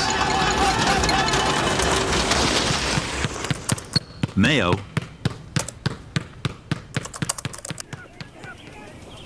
roll. ESPN.com. Follow your sports. Any new ideas? I think we ought to put the dog back in Ditka's doghouse. What are you thinking? 1, 2, 3 into the 4. Snoop and Mike Ditka got our own TV show. Bow Wow, Freestyle, Sunday, NFL Countdown. Give it some real bite. Think he'll do it? Let me make some calls. Sunday NFL Countdown, presented by IBM. Sundays at 11. I'll be honest with you, that whole Brett Favre thing was really hard to keep track of. So we had to come up with a system. You're sure? All right. He's coming back. He's coming back. He's coming back. He's coming back. He's coming back. So is it 1 if retired, 2 if unretired? I think it's the other way around. That makes sense. Ideas for next week's show. Key matchups. Hey, I like that. Okay, notice how the pocket square and tie match up with the fuchsia socks. Okay, you don't like that one. I have another. Sunday NFL Countdown, presented by IBM. Sundays at 11. Drive by Kansas and a 5-yard drive by Missouri off of a fumble return and recovery. And so it's Kansas in front of the border showdown, number 118, 14-10. Desmond Briscoe awaiting. Now, so far we have not seen Missouri try any deep kickoffs. Briscoe took one back 98 yards against Texas last week, so he's not a guy that you really want to kick the ball to. Tanner Mills handles the kickoffs, and he's going to leave this one short again. Taken at the 19-yard line. This is Darryl Stuckey, and he'll get it to the 34. Darryl Stuckey on the return. You know, going back to that Missouri touchdown, great design. They start Washington in motion, and so now Kansas defensively is thinking that he's going to come on that jet sweep. So now everybody pushes to the outside, set up the blocks, and it's an easy cutback for Derek Washington just to walk right into the end zone. It's a much better play design than having him line up right next to the quarterback, because now it doesn't give that sweep look to the defense.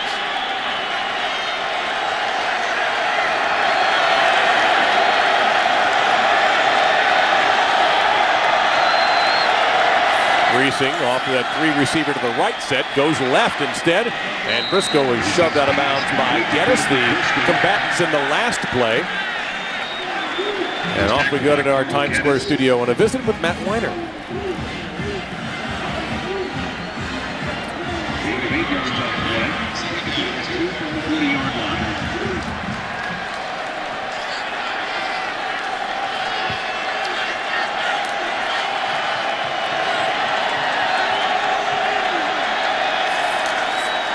Again off to the left. Thanks, Matt. Appreciate that as always.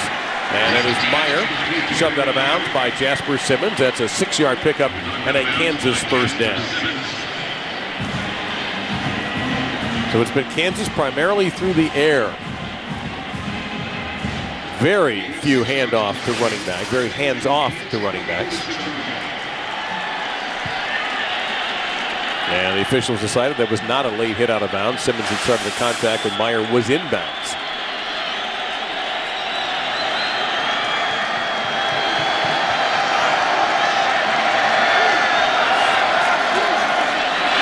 And there's a shovel pass to Jake Sharp, and Sharp cuts to the outside, and he gets a first down in the Missouri territory at the 41. That is a pickup of 13 on the play. And Jake Sharp from Salina, Kansas, very quietly having a big first half. Well, let's take another look here, JC, and watch at the very end what happens to the back of Kerry Meyer's helmet. Yeah, see the ball comes out there, but watch his helmet. Comes right down on the turf, and he grabs it immediately. And that's normally when those concussions and you get dinged up, a lot of times is when your head hits the ground. But this is his last game against Missouri, and he'll stay, and he'll catch the ball. And he gets a couple of blocks and then falls down.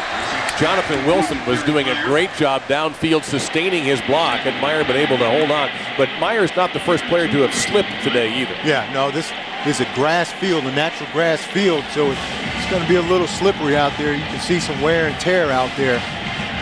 Well, I would think you'd be the expert in this booth about this field, having played in the stadium. What about this time of the year? Well, normally this time of year, obviously the Chiefs play here, all the time, and so the field starts to get warm, the weather starts to change a bit, but they do a great job keeping this field in impeccable conditions. But when you're playing on it, cutting on it, they can get loose at times. On 2nd and 9, racing down the field and in and out of Bradley McDougall's head. He hung on to that. That would have been in the top 10 plays on SportsCenter on Sunday morning. Well, today's Aflac trivia question with this game, Missouri and Kansas have played it 118 times. It is the second most played series in the FBS. Which two teams have played the most? 119 meetings between Minnesota and Wisconsin. I knew that. I know you did. Didn't want to ruin it for everybody. 3rd and 9. How nice of you.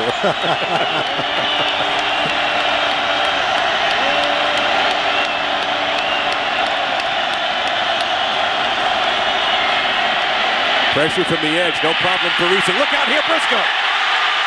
20. Good block downfield, and Briscoe goes inside the 10.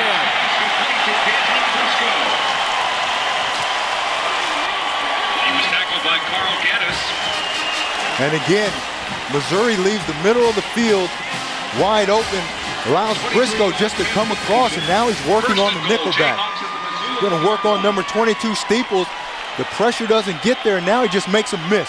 And then look at the acceleration and the burst. The yards after the catch is what these guys at Kansas are known for, Briscoe and Meyer.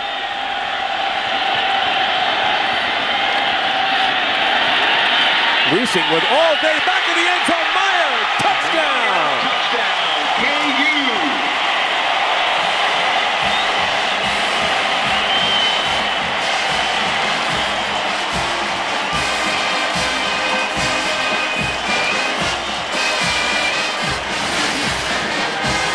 Same play they've been running all day, but look at the pump fakes. The pump fakes hold the defenders. Now Kerry Meyer gets open in the back of the end zone on that corner route. Everybody's looking at Jake Sharp because they've been dropping it off to him all day. Now he sneaks behind for the touchdown. Gary Pinkel has that look on his face you see there. Brandstetter on for the PAT. Remember what he said in the papers? It feels like Reesing and Meyer have been there about 15 years. Probably feels like 20 years now after that combination hooks up for the KU touchdown.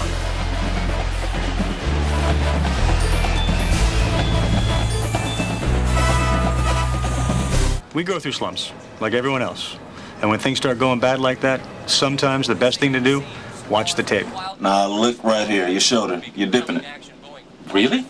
What concerns me is this motion here. Yeah, but my posture's good, isn't it? Is that bad? It's not good. I don't even know where to begin with this one. Yeah, that was a poor effort. Eventually, the great ones always figure it out. Things obviously are neck and neck in potential to lead changes by the day. I'm embarrassed. I'm from Southington, Connecticut. Savannah, Tennessee. Brooklyn, New York. Alaska, the last frontier. You're looking at about 480-some miles. 1,300. 3,348 miles. I drove for 10 hours. Drove about 2 days. 20 hours straight through. We came 5,000 miles from Holland. I drove 1,000 miles just to meet Jeff Gordon. I got a speeding ticket getting here. ESPN.com/Shaq. That was a trick answer. LSU. Tiger. Stanford. Timber Sports. ESPN.com. Follow your sports. 1-yard pass play took it away. And yet you've won the last 2 games in impressive fashion. During those 2 losses to West Virginia and to Rutgers, take us inside the locker room. I'm sure everybody must have been as down as you can be as a football team. What did you say in those moments? Well, I just told him, I said, guys, we're this close, and we just have to keep fighting and keep preparing and work hard each and every day, and we're going to get over the hump. But we're a good football. Let's go, shooter. Let's go, baby. Let's go. Far away, baby. Let's do it. Hey, shoot all the bullets today. Shoot them all. All I got left. Shoot them all. All right, Kerry, let's go, baby. Come on, big day for you. Come on. Well, he's right about that. Yeah. Kerry Meyer has 7 catches for 40 yards and a TD. Todd Reesing, 24 of 31 for 2 touchdowns and 256 yards. Meyer now with 99 catches on the year.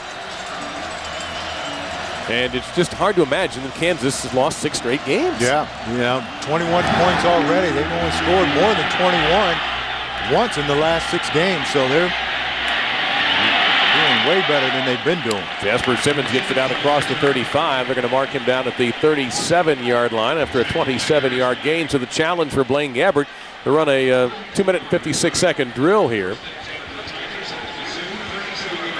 Plus, you've got Sharp with 7 catches for 72 yards. He hasn't found the end zone, but he has been a pest for the Missouri defense. Yeah, he has, because they've used that little swing pass just like a run, just like a sweep. And that time, that's really what set up that touchdown to Kerry Meyer. Everybody thought that he was going to drop it off to Sharp. And Gabbert goes underneath. There's the catch made by Jackson right around the marker. The officials are going to say he's a yard short. Chris Harris on the coverage.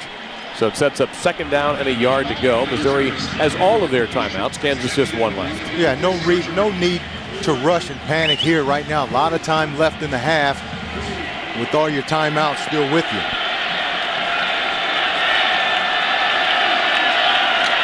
And they keep it on the ground for a rare handoff. If you've been with us in this whole first half, it is a first down. We'll temporarily stop the clock, and we have a Missouri lineman a little slow getting up. That's Elvis Fisher.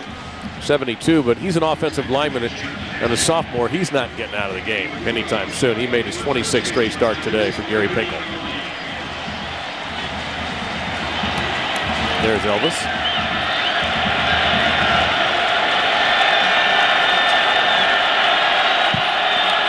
Gabbert looks right, now looks deep. Trying to get to Alexander, and that was Jackson 29, and it's incomplete. You automatically just think Alexander on those deep shots, but they mixed it up a bit. Yeah, and Alexander was the decoy. He was the screen guy on that play. They tried to get KU to jump up on the screen to Alexander, hoping they could free somebody down the field. Gabbert just hasn't been very accurate down the field. He's just throwing the ball maybe a little bit too hyped up still. He's just throwing the ball too far and too hard. It seems like so far Gabbert's deeper shots, JC, have been down the sidelines. What about something down the middle? Then the middle's wide open, especially the way these safeties for KU play. Well, Gabbert, good little handiwork with the football there. He'll go down the sidelines. Gabbert shoved out of bounds and around the 10. Darryl Stuckey saves the touchdown. Well, if you're not throwing the ball well, take matters into your own feet. Yeah, that's the way you use that adrenaline. That adrenaline makes you run faster. Pull that ball down, got to the outside. Look at this zone read. Good job getting to the edge, and now he just outruns Strozier, who's the safety, and Stuckey has to come all the way on the pursuit angle. But good read inside. Laptad 91 jumps down on the running back Washington. Allows Gabbert to get to the edge. He got to the 11. Here's your Wildcatter. Missouri calls it the jumbo to Derek Washington. He'll get it with just a hair across. Maybe they're going to mark that at the 10 for only a gain of a yard. Well, Gabbert has thrown for 100 yards. He's run for 93. Holden Tharp on the tackle. And way past his career best. That was last week at 51 yards rushing. He's way past that already in the first half. And that's what he wasn't able to do in the middle of the season when Missouri was struggling because he wasn't completely healthy. Yeah, and not only just running the ball, Dave, but just being able to move around in the pocket, buy some more time, and to slide in and out was very limited doing that. And Gabbert under some heat that time, and well covered. Tharp was all over Derek Washington. And that play looked a little bit awkward from the beginning. Onyebule was also providing pressure on to Gabbert, so it's going to be 3rd down and 9.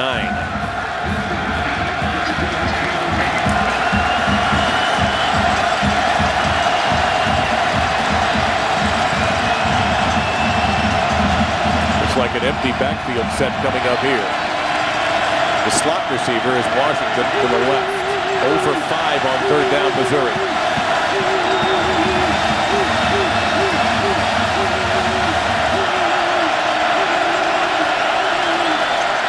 Just missed the delay of game penalty into the end zone for Alexander, and he's good, but he's not that good.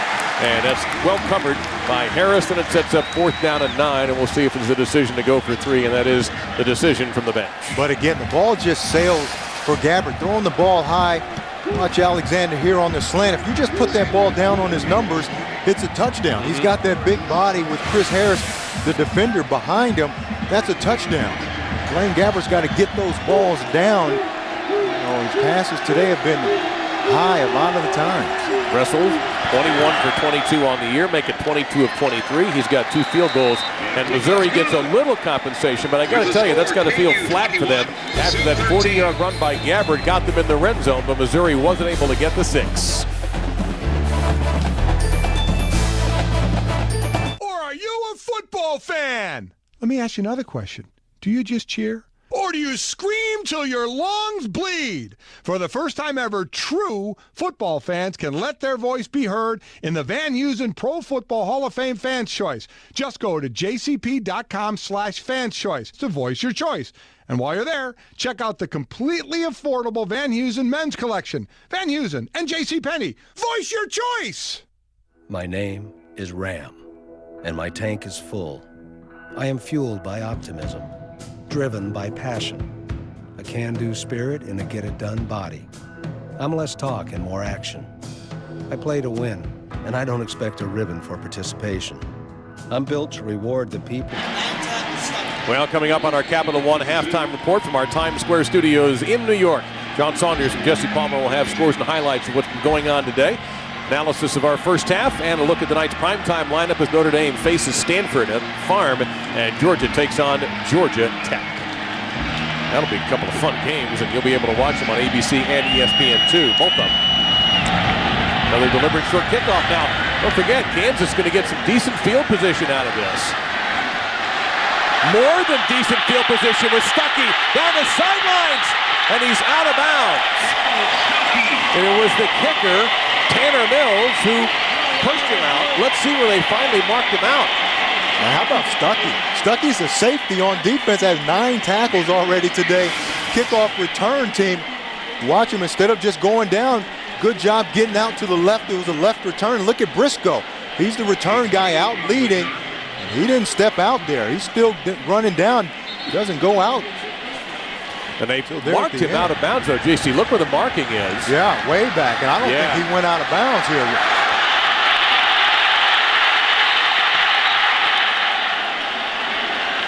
The official said he went out of bounds. There you see it. Not even in Missouri territory. Now, I'm not totally sure about that. No, that's a break for Missouri. Yes, it is. Reesing on his 4th pump fake. He lets go and he's picked off. Kip Edwards.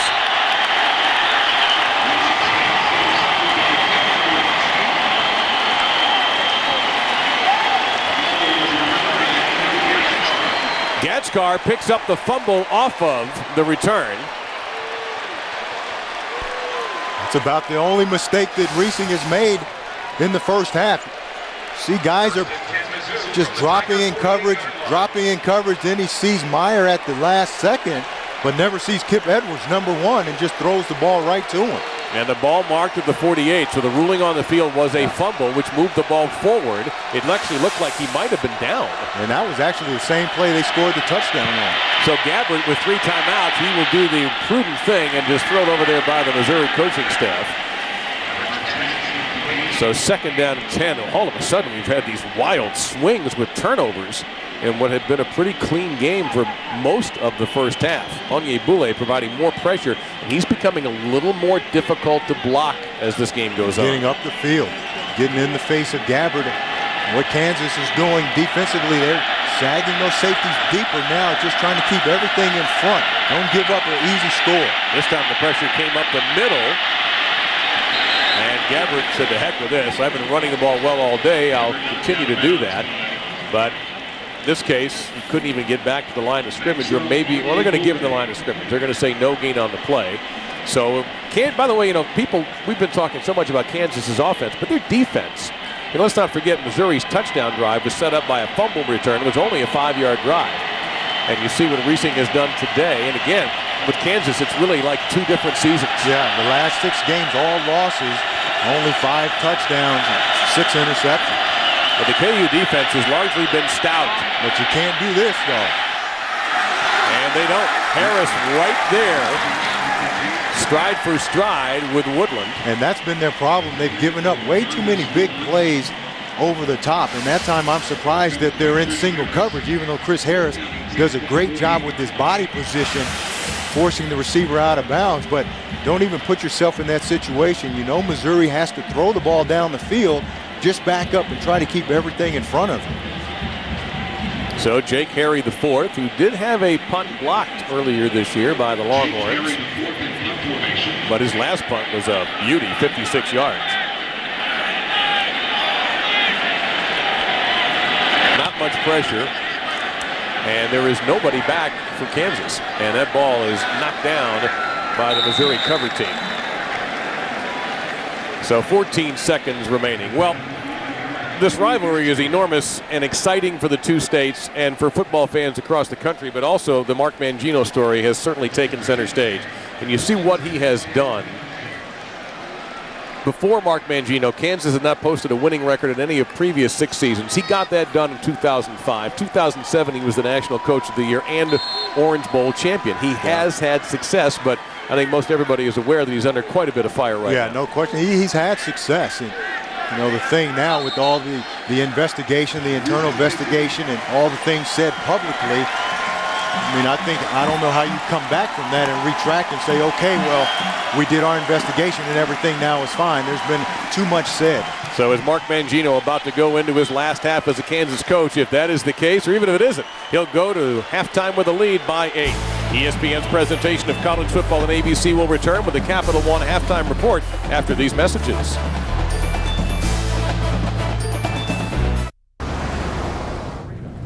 Hey, whose is this? That's mine. The Magic gave it to me when I joined the team.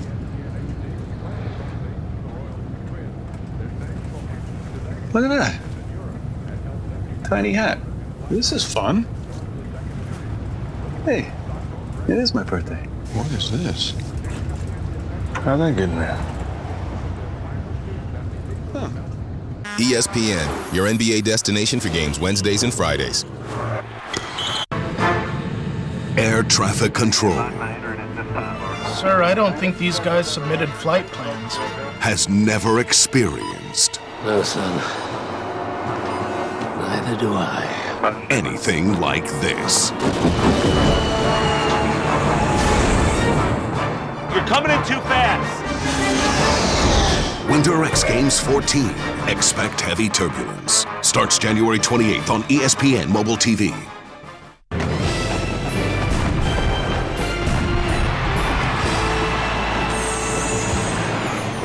Hi, everybody. Welcome to the College Football Halftime Report on ESPN360.com. I'm Paul Severino. We'll send you back out for the second half in just a moment. In the meantime, we'll find out who's heating up, presented by DiGiorno, and we'll take a look at how some of the guest stars in the movie The Blind Side did, playing themselves. But first, let's get an update from the set of College Football Live. Hello, everyone, and welcome on this post-Thanksgiving Saturday with Robert Smith and Todd McShay. I'm Wendy Nix. A number of in-state rivalry games. And we're going to start with Clemson and South Carolina. C.J. Spiller trying to stay front and center in the Heisman conversation. He takes the opening kickoff and he goes all the way. How? We're going to show you how. On this ESPN axis, that's how we're going to show you. Blocks and speed. Just comes down to his speed, really. You see him in the open field, the ability. Oh, look at that cut, Robert. It reminds me of you back in the day. Well, yeah, I could fool kickers like that any day. That is an NCAA record, a 7th career kickoff return for a touchdown by Spiller. The rest of his day not as effective. Kyle Parker, the pass to Spiller, but he's hit and fumbles. South Carolina recovers. Spiller, 9 carries, 18 yards at the end of the day. Well, a lot of times when players are trying to make those big plays, they just try a little bit too hard and get a little careless with the ball. You see the great catch there by Torrey Gurley, close at the back of the end zone. Excellent pass by Stephen Garcia. There were those who believe South Carolina did not have enough offense to finish off Clemson, but offensively for the Tigers, how did the Gamecocks contain C.J. Spiller? Well, I think it starts with discipline and focus. I mean, they were focused on stopping him no matter what, and they were physical. They did a great job of flying to the football, as they've done most this season. When this defense gives you the effort that you're looking for, they've shown up. And you see here, discipline on the backside, linebackers doing a nice job breaking down in space. and really a good job of gang tackling. You see South Carolina defenders all over the football and finding Spiller every single time. You can also see a lot of penetration. I think the speed of that South Carolina defensive line, getting into the backfield, getting to C.J. Spiller before he even has a chance to get his acceleration going. I think that's key in stopping a running back that relies so heavily on speed, that doesn't really run through a lot of people. If you can get that penetration, they certainly were able to do that. I think big concern for Clemson, though, heading into the ACC championship, gave up a lot of yards rushing, going to be facing Georgia Tech. Tough weekend for running backs altogether. Mark Ingram for Alabama struggling and injured. C.J. Spiller. How about the Egg Bowl?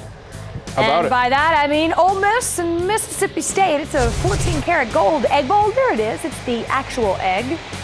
Ole Miss trailing 10-6 here. Jevin Sneed, the ball to Shea Hodge. Watch this catch. I like it. Oh, man.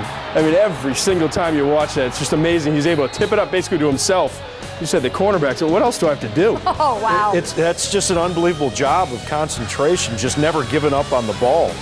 I'm going to say top 5 catches of the year. Not going to go number 1. Don't back off of it. You said earlier it might be top. I think it might be the top catch of the year. I'm going top 5. Chris Ralph avoids the pressure, completes the pass to Chad Bumpus, who breaks a few, makes his way in the end zone. That made it 27-13.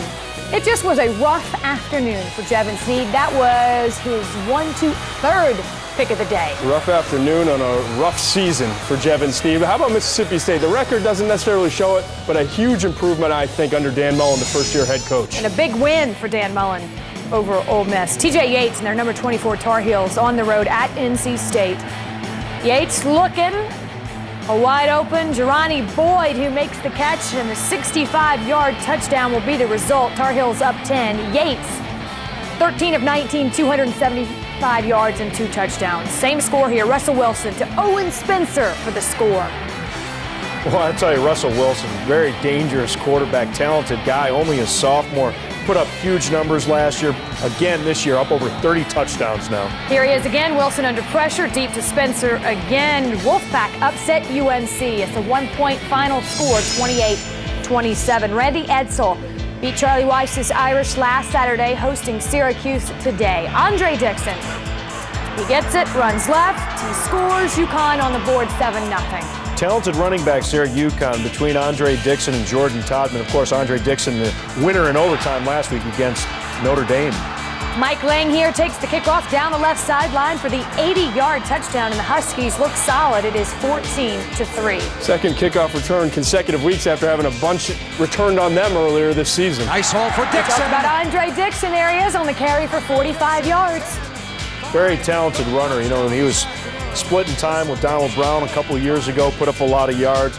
Was a little bit in the doghouse, I think, for his attitude last year. Really come back strong now. I think this about sums up the afternoon for the Orange. The fumble, the pickup, the return, that put 56 on the board, and 56-31 over Syracuse. It is a big day. Plenty of games to come. We'll be here all afternoon. For Robert and Todd, I'm Wendy. Enjoy, everybody.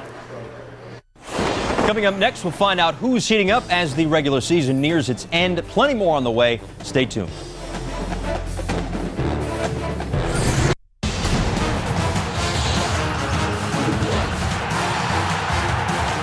The granddaddy of them all, the 2010 Rose Bowl game. Coverage begins New Year's Day at 4:30 Eastern on ABC. The Rose Bowl lives here. We've located the animal. Look, fellas, we're all students here. Where exactly are you going? Well, we're just looking for the men's room. Listen, I want what I want. I ask her to take a little off the top, and she gives me this. It's not what I wanted. Obviously, you don't have that problem. Seriously, man, it looks fine. Come on, be honest. I even brought her a picture. And she still gave you that? That's what I'm trying to tell you. She still gives me this. I don't understand. Did you tip her? Yeah. I wouldn't have. Thanks, Larry. No problem. Seriously, how bad is it? Relax, man. It'll grow back. Maybe. Time to find out who's heating up, presented by DiGiorno. Stanford running back Toby Gerhart has had a great season, but in his last 3 games, Oregon, USC, and Cal, 10 touchdowns. And these aren't cheapies either. He's running all over the football field. Over that same time period, 3 games, he's averaging just under 180 rushing yards a game. He's got one more game to make his case for a Heisman Trophy Saturday night at 8 p.m. Eastern on ABC against Notre Dame. Toby Gerhart, running back for Stanford. That's who's heating up, presented by DiGiorno. Coming up after the break, the new movie The Blind Side looks at the journey of former Ole Miss offensive tackle Michael Orr. We'll look at some of the coaches who made cameos in that film next.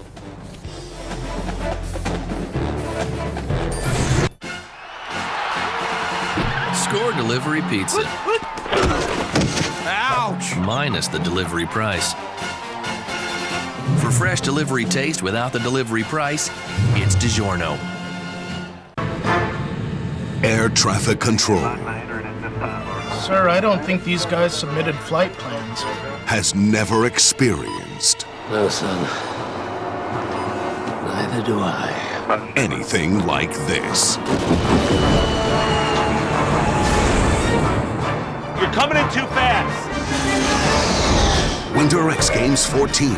Expect heavy turbulence. Starts January 28th on ESPN Mobile TV. ESPN.com/ham Swiss mayo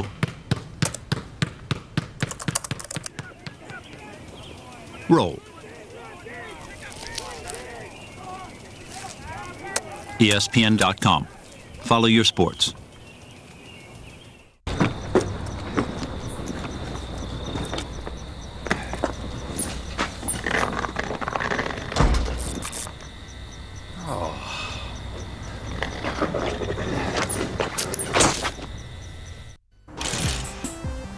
What's up, ESPN 360? Time now to reveal the results of this week's Sports Nation poll brought to you by Toyota. We asked you which long-standing rivalry is the best in college football, and you went with Ohio State and Michigan. Shame, shame. Nice job, though. We'll see you next week. The story of Baltimore Ravens offensive lineman Michael Orr is something you see in the movies. Actually, now it is a movie. He didn't have much of a family in high school, so he was adopted by a friend's family. He got his grades up, was recruited by some big schools, and eventually made it to the NFL. Tennessee, South Carolina, Ole Miss, among others, all came calling. The coaches that tried to lock up Orr also make cameos in the movie The Blind Side. Here's Chris Connolly.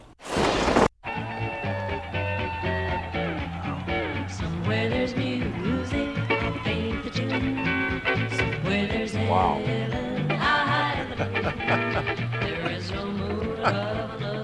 For that extra jolt of gridiron verite, the producers of The Blind Side hired a host of real-life college coaches to reenact on screen their recruitment of Michael Orr in 2004. Wow. When coaches like Nick Saban had different jobs than they do now. Nice to meet you. Just call me Nick. Well, this is an incredible home. The Windsor balances are a nice touch. Well, thank you. Other coaches playing their 2004 selves include Tennessee's Phil Fulmer, Arkansas's Houston Nutt, Tommy Tuberville from Auburn, and representing South Carolina, Lou Holtz. You and me will have a great future together if we get Mike. Cut. You get to say, let's do that over. Take number 4. Take number 8. In coaching, there ain't no other take. I mean, that's it. And you win or you lose. Even Sandra Bullock says she was impressed by these guys. I find him extremely handsome. Yeah, I'm right here, Leah. Yeah, I know. I have to say, there was something frighteningly good about these coaches. These guys were so on point, a little creepy. I got a little creeped out. I'm Houston Nutt, University of Arkansas. Leanne Tui, very nice to meet you. Ole Miss Cup, huh? I felt very relaxed about them, but you can feel behind them the ass whooping that they would give you if you were working on their teams. She does, however, have one acting pointer for their future film work. They all talk very loudly. That's the one thing, they all collectively, they all talk very loudly when they came in. Hey, how you doing? Nice to see you. I'm like, okay, just relax. You're using your outside voice inside. Chris Connolly reporting. The Blind Side began playing in theaters last Friday night. That's all the time we have on the College Football Halftime Report on ESPN360.com. I'm Paul Severino. Thanks for watching. Enjoy the rest of the game. right in the front. That's like winning the lottery, dude. Really? I got that spot once. Morning, you saying? Hey, guys. Hey. And the guy was about to go in, right? So I sort of duck under him, Right. you know. Man, he pops out of the car. His chili is running so hot, right? I'm like, dude, it's a parking spot. Relax, right? It's no big deal.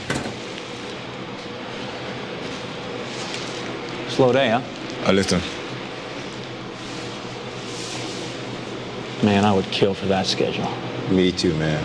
Oh, I'm telling you, me too. I want to discuss something important. Is it about New Orleans football? You know it. You're listening to the St. Stephen's Show with me and St. Bernard. Where you at? Who dat? I have a question about Carolina. Who dat? Drew Brees! Oh, yeah. Stuck in a bad relationship with sports radio? Switch to ESPN Radio for the best sports on the dial. All right. Who's that? Dirk Nowitzki. No, you're good. Okay. Who's this? Kerry Strug?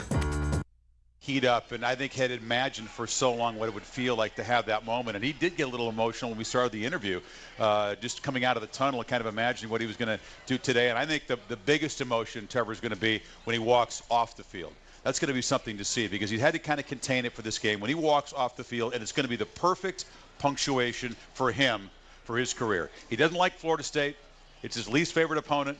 I think to put a beating on them, to play well, he's going to feel like he played well in this game. And I think as long as they finish strong, right, to use his motto, I think the real emotional display is going to be his victory lap around the swamp, touching hands with the fans. And then when he won't want to leave. He won't want to leave the field. He'll finally have to do it. And that's going to be, I think, when the tears really start to flow. Well, so Chris, I think the big question is, and I know you're not a coach, you don't even play one on television, but they're up 30-0 early in the third quarter. They have an enormous game next week against Alabama. At what point do you start thinking about getting Tebow out of there? Well, I think you start thinking about it soon. I think you want to have a nice curtain call. I mean, I think Urban Meyer understands that this is a showcase game, that he's going to have to drag Tebow off the field. Tim's going to want to stay out there, and you do have to worry about it. The Noles, they're not very fast, they're not very good right now, but they'll hit you. They'll still hit you, and there's still the risk of an injury as long as he's out there. But I think you have to be prudent, and you know, look, we certainly hope that Mark Ingram can go. There wasn't a case of getting hurt when it was a blowout, but he got hurt late in the game. I think he's going to be okay to go, but the last thing you want is for this showdown to be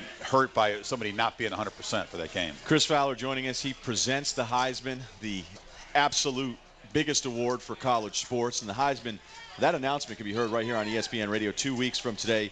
That coverage starts at 7 p.m. Eastern time. Now, when you look at where Tebow is, we were talking about it earlier, it almost feels like unfairly he'll be compared to his statistical season of 2 years ago by some voters. Colt McCoy comes out of a section of the country where he doesn't have to compete with a Sam Bradford this year like he did last year. Do you think people will look at Tebow as a career achievement if they vote for him the Heisman this year? I don't think you can help but evaluate a guy's career. I think you have an opinion of a player based on what he's done in the past. You can't separate that very easily from just looking at 2009. I want to make a point, too. They give out a Heisman every year. But it doesn't say most outstanding player for 2009. Most outstanding can mean whatever you want it to mean. It doesn't mean the best stats. I mean, outstanding, what factors into that is leadership and intangibles. And, you're allowed to consider more than just a season if you want to. Just because, McCoy came up short last year or Tebow won it 2 years ago, doesn't mean you can't look at their entire career. Both guys are going to leave as not just leaders and winners, but tremendously productive quarterbacks. Tebow's got a shot. This game is helping cement it to leave with the best passer efficiency rating in NCAA history. And that's not just dinking and dunking. You have to throw the ball downfield and throw for touchdowns to have a great passing efficiency rating. And you talked about the touchdown record. McCoy's going to leave top 10 all time, total offense, passing yards, touchdown passes, #1 completion percentage in history right now if he just holds on to that. Chris, we obviously have had a disappointing November as far as big games go. There just hasn't been that much to grasp onto. But looking ahead to next week, a game for the Pac-10 title on Thursday night. Saturday, you're going to have a game for the Big East title, followed by a true SEC championship game, conceivably 1 versus 2, at the very worst case 1 versus 3. Big 12 and ACC championship games that night. As far as a single week, as long as you've been covering college football, can you think of anything that would rival what we're going to get to experience next week? That was a good pep talk. You got me excited, Brad. You're right. It does start on Thursday night. We're just thrilled to be able to bring the Civil War from Eugene, where a Rose Bowl's on the line for both teams. Imagine that. It's been such a long drought for Oregon State and a long time for Oregon as well, and one of the great environments. And no, I think it's exciting, Brad. I think that what's at stake with the Big East BCS bid. That game's almost being forgotten about. You know, the ACC game, I think, will be compelling in its own way. Texas trying to clear a hurdle, and obviously the game in Atlanta, that's just a monster showdown. People here only want to talk about it. Who do you like? What do you think? And it's, boy, that's when you want to pick at kickoff, right? You want to really get the sense right down to the last minute, because it's going to be so tough to get a read on that game, I think. Hey, thanks for spending some time with us. We know our schedule's been packed, so we haven't been able to get to you earlier in the year, but you guys have been so much fun to get us fired up for our show here. 7 hours of it, Chris Fowler, and you have Oregon State this Thursday. Yeah, I can't wait. Can't wait to get out there. I'm going out early. I'm so excited for that one. We can't wait either. But coming up next, we had to make our listeners wait a little bit. That's all right. Brad Edwards, Show Me Something, Pac-10 style, following a Sports Center College Game Day on ESPN Radio. Now you can trash talk and cheer on your favorite college football team from anywhere with ESPN Section 140, powered by Windows Phone. The Gators! I got your Gators right here! ESPN Section 140, powered by Windows Phone, your mobile connection to college football fans and games across the country. The Sooners! I got your Sooners right here! Simply text 140 to 4ESPN. 140 to 4ESPN? I got you... Wait a minute, what? ESPN Section 140. Powered by Windows Phone. Text 140 to 4ESPN and get into the game. At Dick's Sporting Goods, we'll help you find the perfect gift at our best prices ever. The best brands in golf, like TaylorMade, Nike Golf, Callaway, and MaxFly, plus fitness equipment by Livestrong and Soul. We have the best selection of outerwear from the North Face, Columbia, and Spyder. Great prices on athletic apparel from Reebok, Nike, and Under Armour. Outdoor brands like Field & Stream, Remington, Garmin, and Coleman. And free shipping at dicksportinggoods.com on eligible orders over $49. See store or online for details. Every holiday season starts at Dick's. Sports Center. ESPN Radio.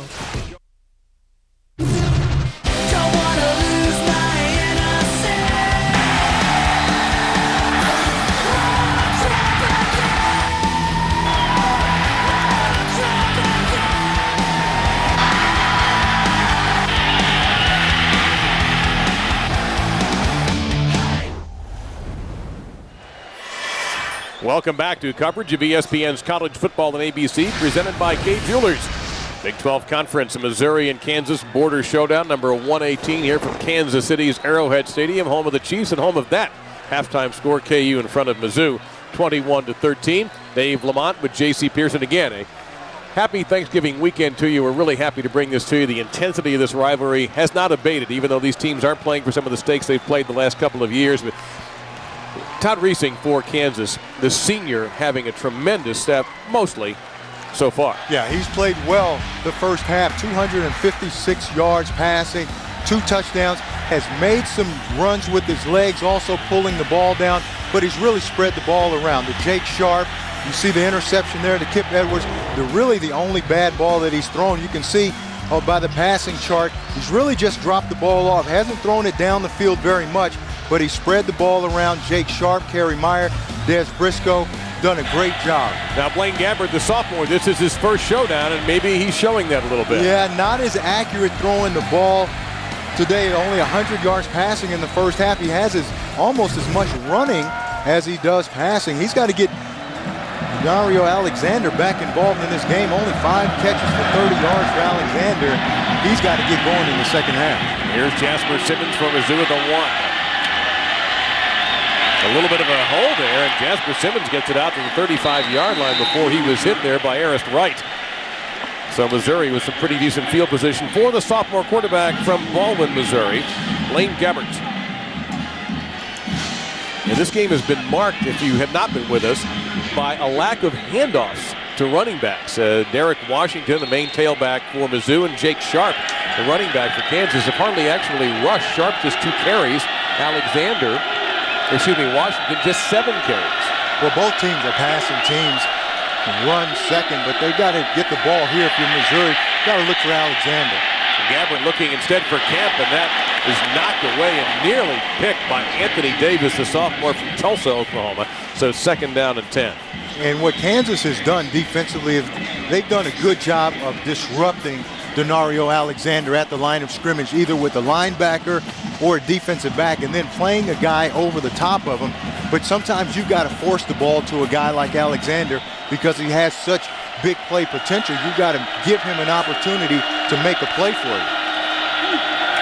And there he is right there, and there's a little bit of a gap. He took 1 block. That's all he needed to break loose.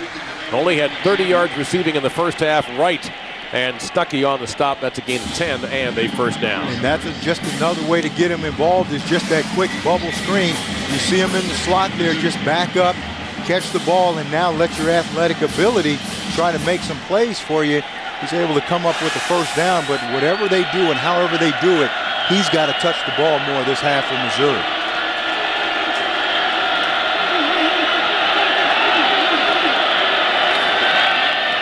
And they tried, and that time Alexander looked like a little short arm. Strozier right there to provide the pressure as we bring you our Pacific Life game summary. And look at the numbers from the first half. Yeah, and I told you both of these teams came in as passing teams, but Missouri only 100 yards of passing. And then look at third downs. KU 4 of 6, Missouri only 1 of 7. So you're able to convert third downs, keep the chains moving, give you a fresh set of downs. That obviously helps you offensively. Out in space, they get it to Alexander, and he is good enough to beat 1, and then 2, and keep going. Alexander! Finally down at the 25-yard line, right, and Laptad had to come all the way from the defensive line to make the stop. Well, you see what they talked about at halftime. Obviously, the same things that I just said. You got to force the ball to him. You see him in the third guy in, just runs that bubble screen. Now he runs right by Strozier, makes a couple other guys miss, and now it's a huge gain down the field. But you remember, he's the guy that Gary Pinkel said he can touch the ball and change a game at any point in time. Well, they need to change this game, so he's got to touch the ball. Got a good block from Jarrell Jackson also that helped set up that play. There's a keeper to Washington, a handoff to Washington, and he gets a first down and still going. So Missouri has made some adjustments at the half there. Laptad and Thornton on the stop, and it's working. This is a crisp drive for Mizzou. Their only touchdown came off of a turnover. That was just a 5-yard drive. Yeah. That was their best run play all day, other than Gabbert pulling the ball out. But that's that zone read where he's just going to read the defensive end. If he jumps down, he's going to hand it off, or keep it rather. If he jumps up the field, he'll hand it off to Derek Washington. And he'll hand it off to Washington again with 5, touchdown!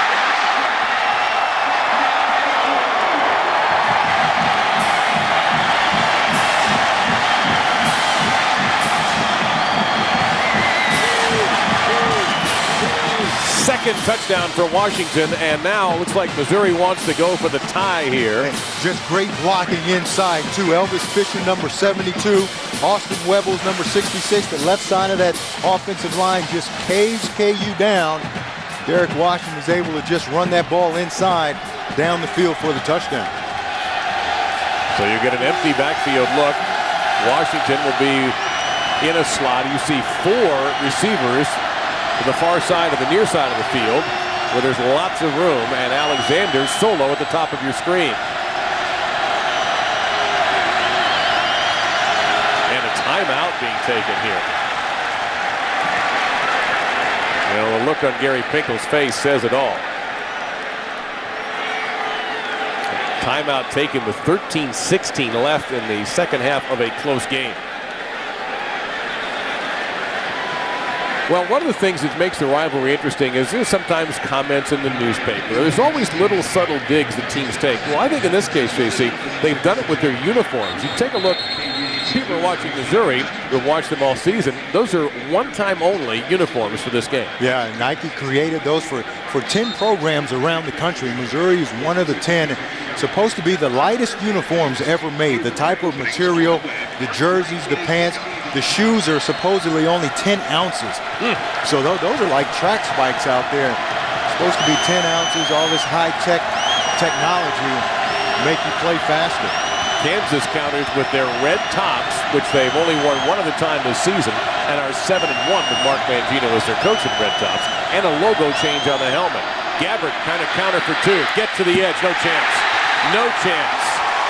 Stuckey made absolutely sure he not only tackled Gabbert, then he smothered him to the 2-point takedown. And Stuckey was the unblocked guy there.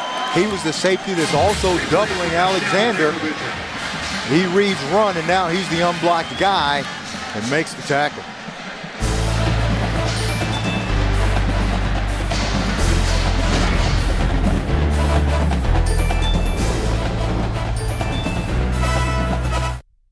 So who do you like for tonight's game? This game will be two gladiators gladiating it out. This game is going to be an angry baby, a woman scorned, a tornado inside a volcano, a cackling witch. Stuck in a bad relationship with sports radio? Switch to ESPN Radio for the best sports on the dial. You know, with the addition of a closer, I think it can really strengthen their bull. Amazing. It's a new shirt. Any new ideas? I think we ought to put the dog back in Ditka's doghouse. What are you thinking? 1, 2, 3 until the 4. Snoop and Mike Ditka got our own TV show. Bow Wow, Freestyle, Sunday, NFL Countdown. Give it some real bite. Think he'll do it? Let me make some calls. Sunday NFL Countdown, presented by IBM. Sundays at 11. I'll be honest with you, that whole Brett Favre thing was really hard to keep track of. So we had to come up with a system. You're sure? All right. He's coming back. He's coming back. He's coming back. He's coming back. He's coming back. So is it 1 if retired, 2 if unretired? I think it's the other way around. That makes sense. Listen, I want what I want. Ask her to take a little off the top, and she gives me this. It's not what I wanted. Obviously, you don't have that problem. Seriously, man, it looks fine. Come on, be honest. I even brought her a picture. And she still gave you that? That's what I'm trying to tell you. She still gives me this. I don't understand. Did you tip her? Yeah. I wouldn't have. Thanks, Larry. No problem. Seriously, how bad is it? Relax, man. It'll grow back. Maybe. We've located the animal. Look, fellas, we're all students here. Where exactly are you going? Oh, we're just looking for the men's room.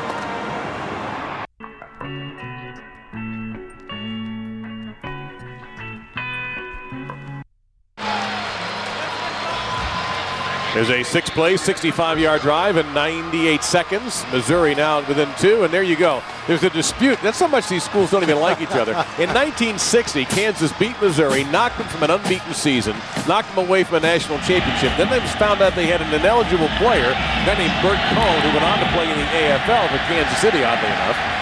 But Kansas still counts it as a victory, while Missouri counts it as a forfeit and a win for them, as Desmond Briscoe gets it across the 20 to about the 23-yard line. So, I mean, that is the example. That's a rivalry. When you're still barking at each other from a game from 49 years ago, right. That's a rivalry. There you go, as a matter of fact. Look at those palm trees. That looks like a spring training stadium in South Florida. November the 19th, 1960, and by far the most controversial game in this series. Kansas upset Missouri, was number 1 that year, knocked them out of national title contention. But the Big 8, that's how long ago that was. It was the Big 8 said that Bert Cohn, no, you're ineligible, buddy. And Missouri didn't win the bowl game. It was their very first. They won the Orange Bowl on New Year's Day 1961. Meantime, Kansas, their first possession begins with a solid start, a gain of 10, and a first down by Jake Sharp. You know, like I was talking early in this game about these rivalries, you can throw all the stats, the records out the window. You know, I went to Washington, and you know we were pretty good back in the day. And Washington State wasn't very good. All we had to do was win those games, and we go to the Rose Bowl 2 years in a row. We win the Pac-10 championship, and they beat us both years, and they probably didn't win another game the rest of the year or prior to that, but that was their bowl game. Reesing, slant pattern, incomplete. Jonathan Wilson unable to come up with a catch, would have been right around the first down marker. Reesing, who was super sharp in the first half, was 24 of 32 for 256. Misfires on his first attempt of this half.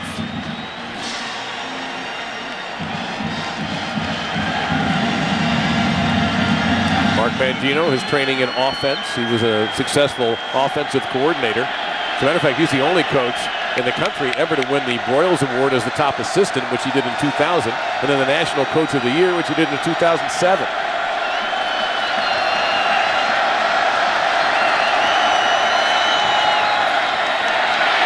Reesing under a little bit of pressure, but a nice crossing pattern for Briscoe. JC, I got to ask you a question.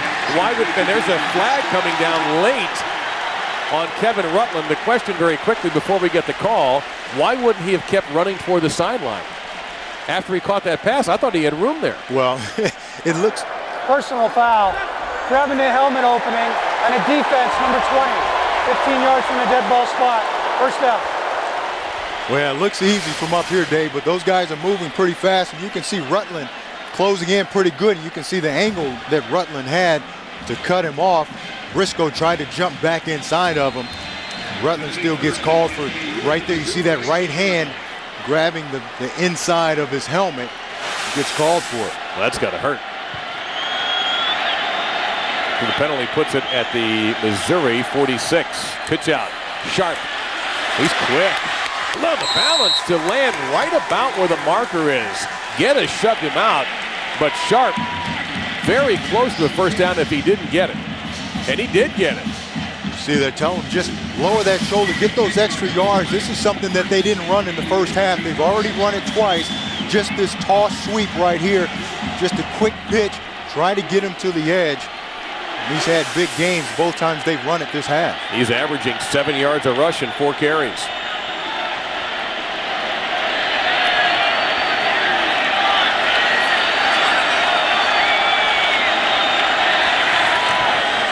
Over to Meyer. Got a block. And he'll get close to the 30-yard line. Kip Edwards on the stop. That's a gain of about 4 for Kerry Meyer, who now I believe has reached 100 catches this season.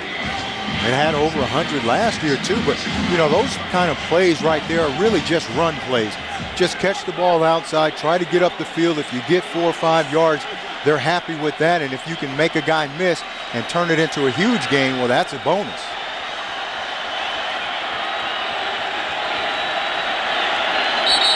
And we have a flag and a apparent false start penalty.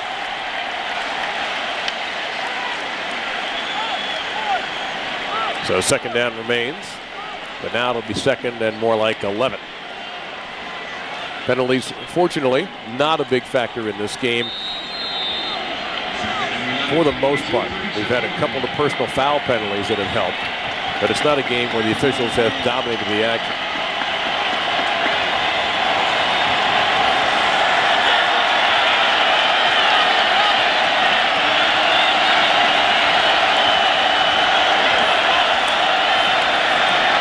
Sharp stays in the block. Reesing to the sideline. Meyer comes back to the ball to make the catch, but he had to do it short of the first down.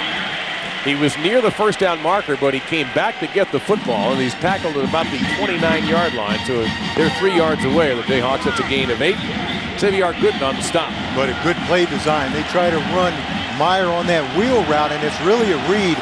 If he can get behind the defensive back, he keeps going. If the defensive back's over the top, he breaks it to the out.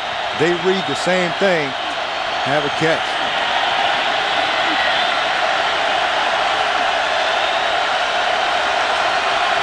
Third and 3. Missouri backs out of the blitz.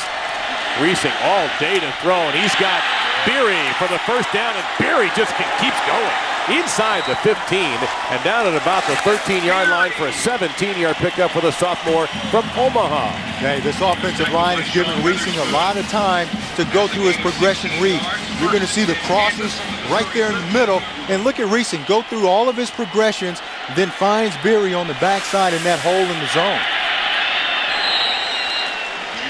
And Jake Sharp one more time. He hasn't reached the end zone yet, JC, but he's done everything else that Kansas has needed today. And they've done a good job so far in this drive of running the football, something that they really didn't even try in the first half. But now you can see how much it puts this defense on his heels when you're running the ball to the outside. Now you got to man up outside to try to stop the run. Now Meyer and Briscoe have a lot of room to work. After that short gain, it's 2nd and 9.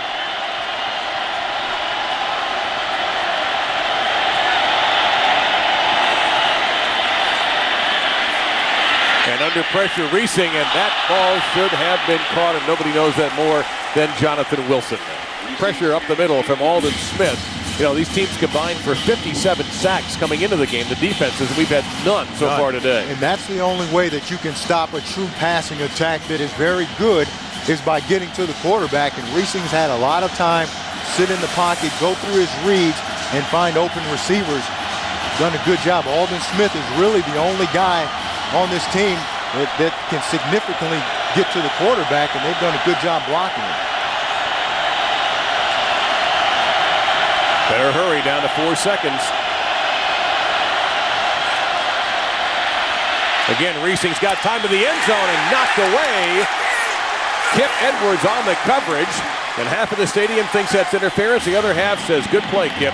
Trying to get it to Desmond Briscoe right at the goal line. So Kansas will trot out Jacob Brandstetter in the field goal team. Yeah, good job breaking on the ball and getting that right hand to knock the ball away, but keeping that left hand, that backside hand off so you don't get called for pass interference. Playing the ball with one hand, keeping the ball, keeping his left hand off the body so there's no contact made whatsoever. Brandstedter's missed 6 this season, this one from 29. Bit of a high snap, didn't bother the kicker at all.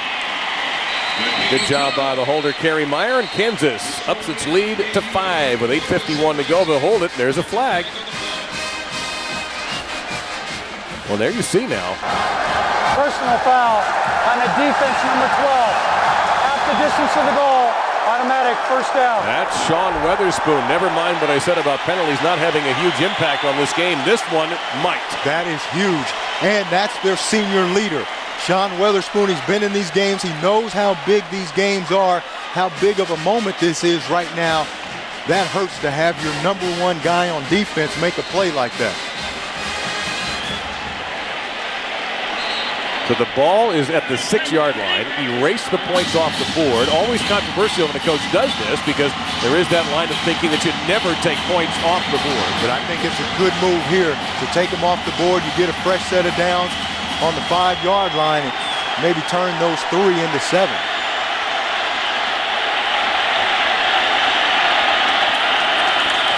Reesing finds a hole, bumps into his own man.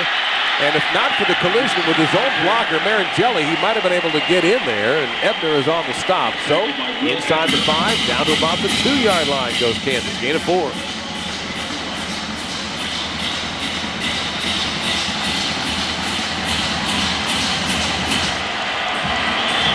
Reesing checks with the sideline. Got plenty of time to get the play on. And all the wide receivers are single covered with no help.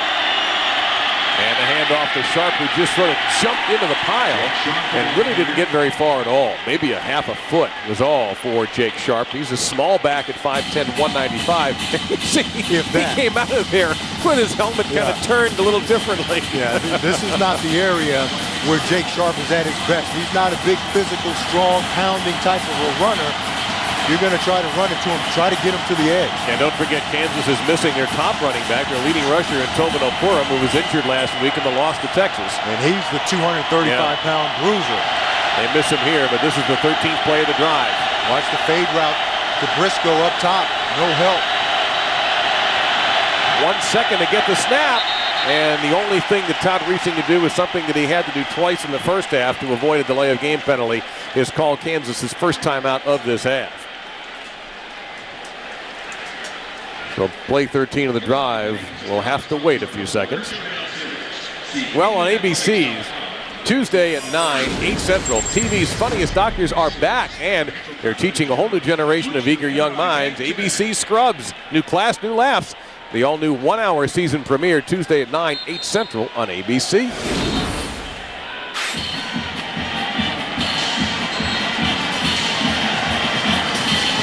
Just to finish the story, by the way, about the helmets and the can you top this on the unis. You see the Kansas helmet, you saw the Jayhawk instead of the usual KU.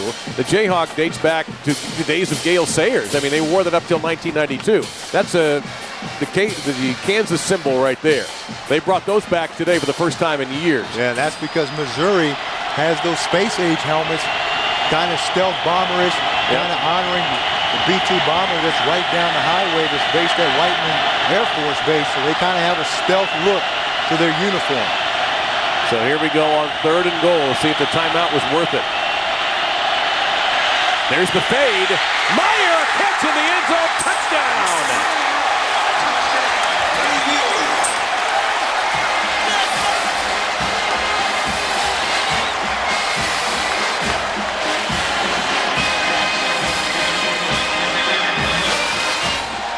Kerry Meyer in the slot, just runs that wheel route just runs away from the defender. You see how much room he has outside to work.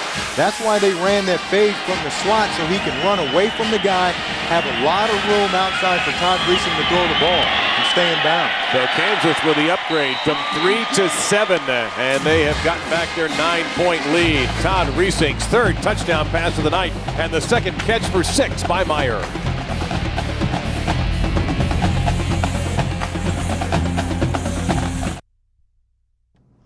I want to discuss something important. Is it about New Orleans football? You know it. You're listening to the St. Stephen's show with me and St. Bernard. Where you at? Who dat? I have a question about Carolina. Who dat? Drew Brees! Oh, yeah. Stuck in a bad relationship with sports radio? Switch to ESPN Radio for the best sports on the dial. All right. Who's that? Dirk Nowitzki. No, you're good.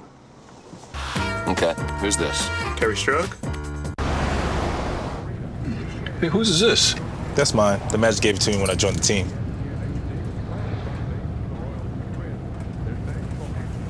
Look at that.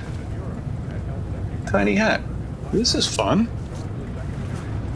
Hey, it is my birthday. What is this? How'd that get in there? Huh. ESPN, your NBA destination for games Wednesdays and Fridays. Air traffic control Sir, I don't think these guys submitted flight plans. has never experienced. No, son. Neither do I. Anything like this. You're coming in too fast. Winter X Games 14. Expect heavy turbulence. Starts January 28th on ESPN Mobile TV. The world's biggest sporting event returns next summer. The 2010 FIFA World Cup on ESPN. College football presented by K Jewelers. Brought to you by Pacific Life. For insurance, annuities, and investments, choose Pacific Life, the power to help you succeed. Nissan Maxima, proud partner of the Heisman Trophy. The Coach's Trophy, presented by Dr. Pepper. And the Canon Rebel T1i, shooting in 1080p full HD video. Now the images of a rivalry in its 118th meeting, and wow, that's all I ever say when I see a picture of Gale Sayers. Yeah. Imagine what he was like in college. Man, one of the best to ever run the ball. Boy. John Riggins also, KU grad. But later tonight at dinner, we'll have the following debate. Who is the best athlete in Kansas history, Sayers or Wilt Chamberlain? That's dinner talk. Gotta think it, don't forget, Wilt score 100 points in a game, though. That's tough. But that was as a pro, not in college at Kansas. You guys can have that debate at dinner. Meantime, Missouri has the football out at about the 33-yard line. Let's go to the studio and the great Matt Weiner.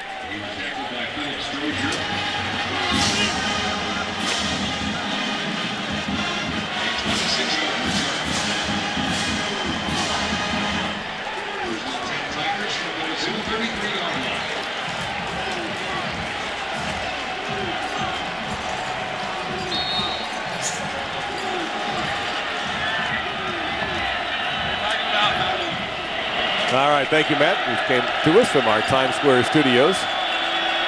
There's Alexander, got a block, the 35, and he exchanged shoves with Philip Strozier at around the 38-yard line, and down is Jackson, and he is slow getting up. It was his block that helped get Denario Alexander around the corner, and Jackson looks like he's going to take himself out of the game for a play or two. Yeah, when you run this type of offense where you throw these quick screens and bubble screens outside, your receivers have to be good blockers because normally they're one-on-one out there. They're the lead blockers.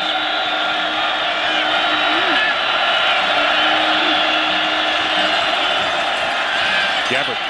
And there's Alexander. I'll tell you what, the emphasis on getting Alexander the football now, JC. He's short of the first down there. On both sides of the field, right, left. Wow, when are they going to test the middle? Well, they've got to continue to go at them. They're going to set it up. You can see just a quick stop outside, and now you can look for the stop and go. They're trying to set guys up out there, make those cornerbacks inch up just a little bit. Now they'll try to double move them, get Alexander down the field for a big touchdown. And you can see the help, 2 guys over there on the side of Denario Alexander. And it's a handoff, and it's a first down as Washington breaks free. And slips at the 37-yard line. A 20-yard pickup for Derek Washington. Justin Thornton finally around there to help make the stop for the Kansas defense. Yeah, you can see the way these safeties are playing. They're back, but watch right here. They're just going to give the inside read to Derek Washington. The linemen do a good job, and now he's just trying to find a hole. Great seal right there. Now it's just a sprint. He doesn't have to stop his feet and try to find a hole. Just get it and run. He did a great job of sealing the inside. And they go to Jackson, who's back into the game and is making his presence felt in the race to the end zone. Jackson will get there first.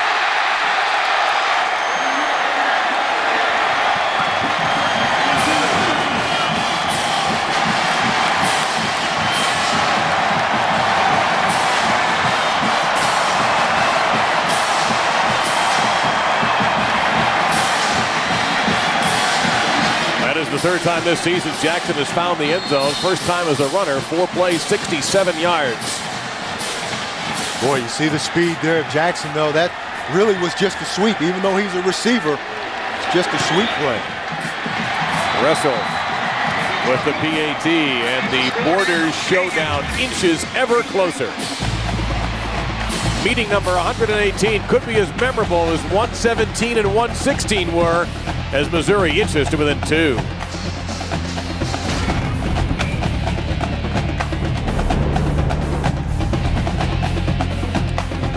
Any new ideas? I think we ought to put the dog back in Ditka's doghouse. What are you thinking? 1, 2, 3 until the 4. Snoop and Mike Ditka got our own TV show. Bow Wow, Freestyle, Sunday, NFL Countdown. Give it some real bite. Think he'll do it? Let me make some calls. Sunday NFL Countdown, presented by IBM. Sundays at 11. Candace Parker is an amazing athlete. I'm not going to lie to you. I mean, she can dunk. And having her around the office has really inspired some anchors around here to step up their game, too.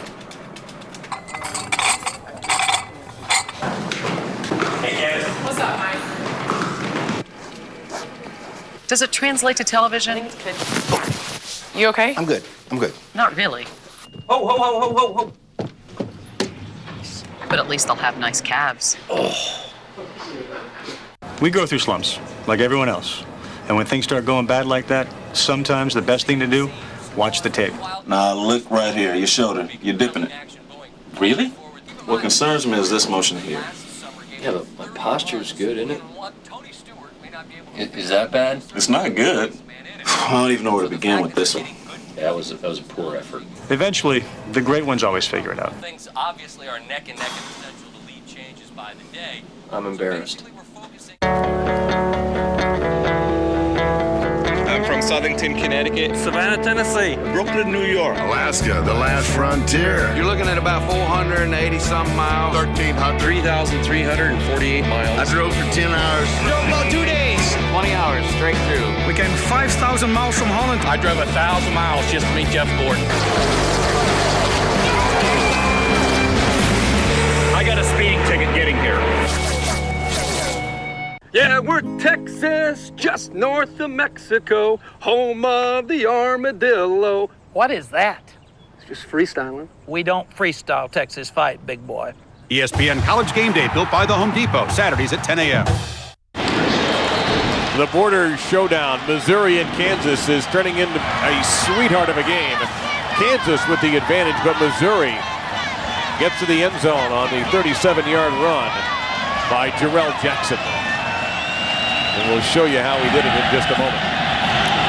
Deep kickoff, haven't seen too many of these, and this one is hooking out of bounds. Maybe that's why we haven't seen too many of them on the Missouri side. And so that penalty will give Kansas the ball at the 40-yard line. Free kick out of bounds. Kicking team. Ball be placed 40-yard line. First down. Now going back to that touchdown, it's just another way to get to the old two-back sweep. Johnson comes around and Jackson comes around. Now he becomes the tailback. Devin Moore, who's the tailback, becomes the fullback, and now he's the lead blocker.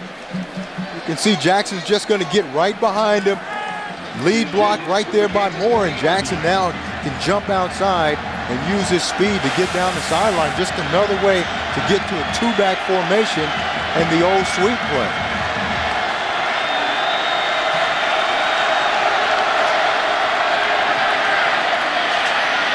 And Reesing will go over 300 yards passing for the evening as he gets it out to McDougal for a first down. Reesing now has got about 303 yards, 30 completions. He continues to remain very sharp. Only had that one mistake, JC, that interception in the second quarter.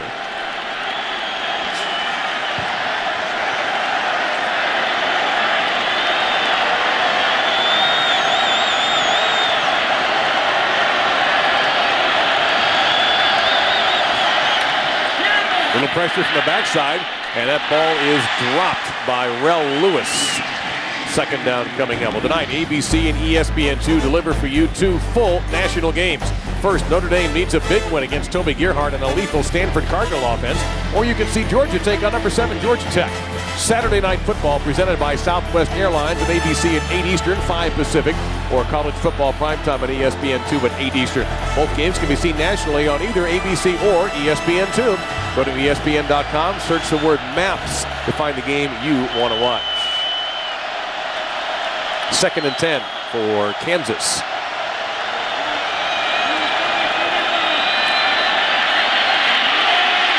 And an example of the kind of protection that Reesing has had all day, and it allows Briscoe to make the catch in the open, and he fumbled! Missouri has it!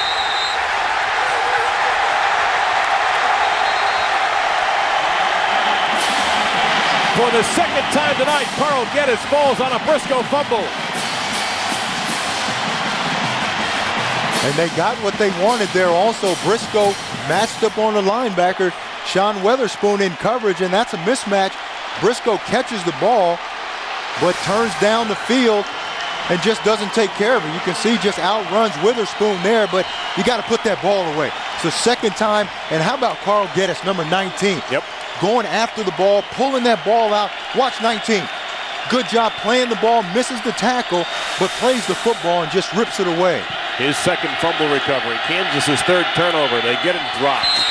Derek Washington ran before he had the ball, and it's 2nd down and 10. So there's a little coaching going on there. And in that situation, JC, if you were Briscoe, would you want to be yelled at or you want a pat on the back? No, what he wants right now is just get away from me. Leave me alone. I know what I did wrong, and give me a chance to make up for it, because he's been in that situation many, many times, and he doesn't need anybody to tell him it's okay or come on. He knows what he did wrong. Washington gets the ball on the handoff, breaks through a couple of tackles, and all of a sudden he gets to the 31 or 32-yard line and was stood up. So it's a gain of 5, sets up 3rd down and 5.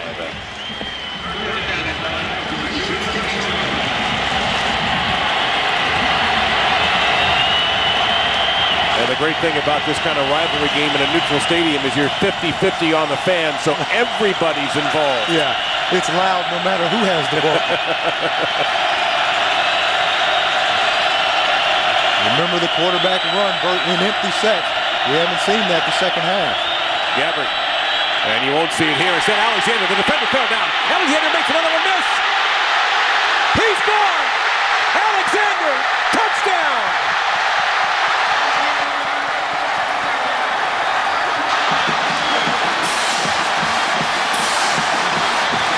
There's a flag at the 5-yard line. It might be for that jump after the play.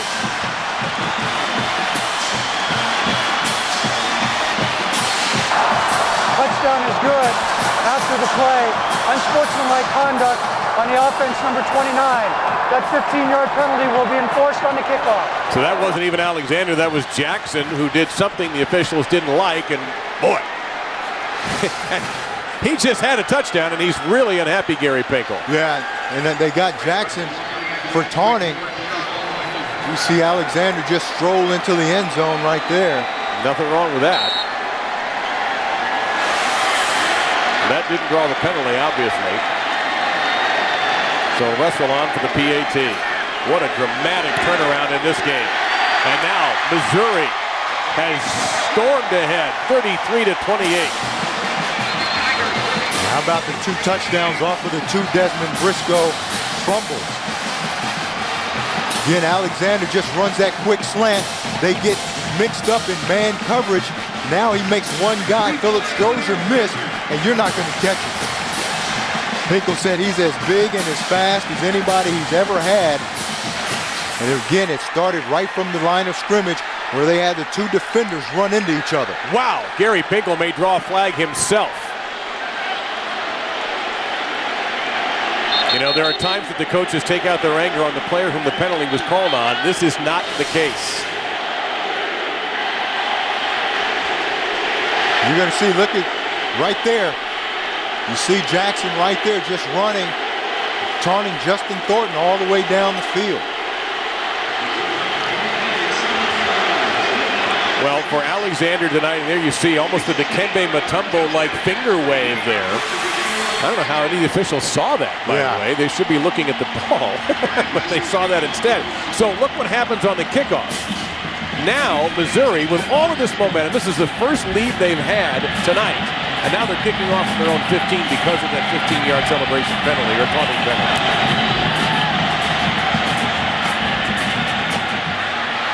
And Briscoe drops the ball. Can he get to the outside? No, he cannot. Oh, Simmons had him. And then they come back and are able to get him at the 35-yard line. I was going to say, for Alexander tonight, 10 catches, 146 and a touchdown.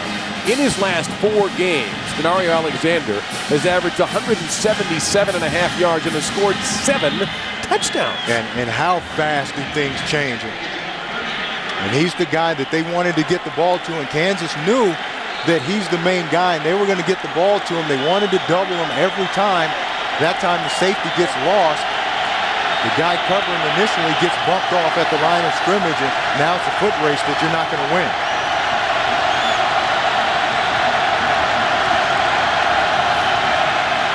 So Reese looking for Meyer, who almost made a sterling catch in Missouri territory. 2nd down and 10. And Dave, going back, look at the man coverage right here. But watch when he comes out, the 2 guys run into each other. You've got to give the guy room to run.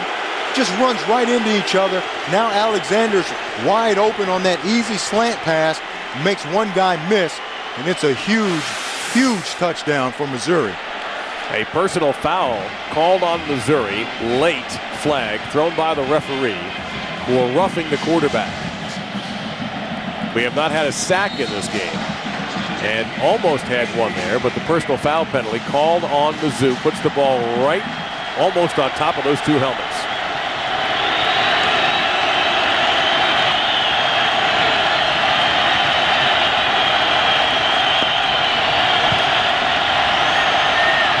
A rare handoff for Mizzou and maybe a foot. Dominique Hamilton, a sophomore from El Paso, in there to make the stop. You know, these teams the last couple of years have played some memorable games in this stadium, and we're having another one tonight. No question. If you're KU, you've got to go back to what you did in that first quarter to start the game. Get Kerry Meyer involved, Desmond Briscoe, and then throw those check downs to Jake Sharp and let him get outside. But you don't want to run against this Missouri defense. They've been good against the run the last few weeks, only giving up an average of 53 yards a game. You're not going to make a living doing that. They barely give up 100 yards all season long per game. Reesing guns it into coverage that time. Broken up by Carl Geddes. It is incomplete. Geddes is really trying a salesman's job here. This is not going to work. Not even close. Not even close. And folks, if a former defensive back says it wasn't even close, you know it wasn't close. You know, those crossing routes, they've got to get back to him. Good drive on the ball, though, by Geddes. That's a great play by him. Not an interception, but that's a great play of playing the ball, laying out, and knocking that ball down. 3rd and 10.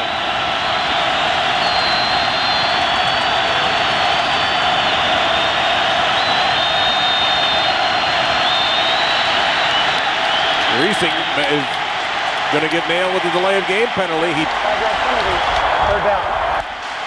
He had burned 2 timeouts in the first half to avoid these penalties and 1 more in this half for the same reason. And for the days of the huddle, when you can communicate your play in front of everybody rather than stare at the sidelines for a call. Yeah, talking about Carl Geddes, number 19. Remember, he was one of our impact players because KU was going to try to work on him today. He's come up with some huge plays, a couple fumbles, forced fumbles, and recovered fumbles, and he's stepping up to the challenge. Pressure, recent. Belton as he throws it. Oh, Sharp took a shot. He hung on to it. Kevin Rutland delivered the blow right at midfield, right where those helmets are kissing. And Kansas will have to trot out the punt team. Coulter providing the pressure from his defensive end position, along with Jackie Smith. Yeah, those are the kind of shots that you love as a defensive player. When the ball is hanging in the air, you're breaking on it, and you get there as soon as the receiver turns around, and you just lay him out. And it was clean, too. Yeah. Geddes in punt formation. This is going to take an interesting bounce. And Geddes wisely just bails out of there, and that thing will die at around the 13-yard line. Well, you fans in Chicago, Boston, and Dallas-Fort Worth, there's a place for you to get the latest on teams you care about the most. Log on to ESPNChicago.com, ESPNBoston.com, and ESPNDallas.com for local sports, news, radio, highlights, and updates. Well, you think they're going to go to Denario Alexander again? You got to keep him involved, huh? It's been a completely different Missouri offense the second half when they've gotten him involved. But in a way, we're kind of watching a microcosm of Kansas's season, and we have flags down here. What I mean by that is, and I think our audience largely familiar with how Kansas's season has gone. 5-yard penalty, first down. A 5-0 start followed by 6 consecutive losses. They were the team ahead at the half of this game by 8 points. Now they trail by 5.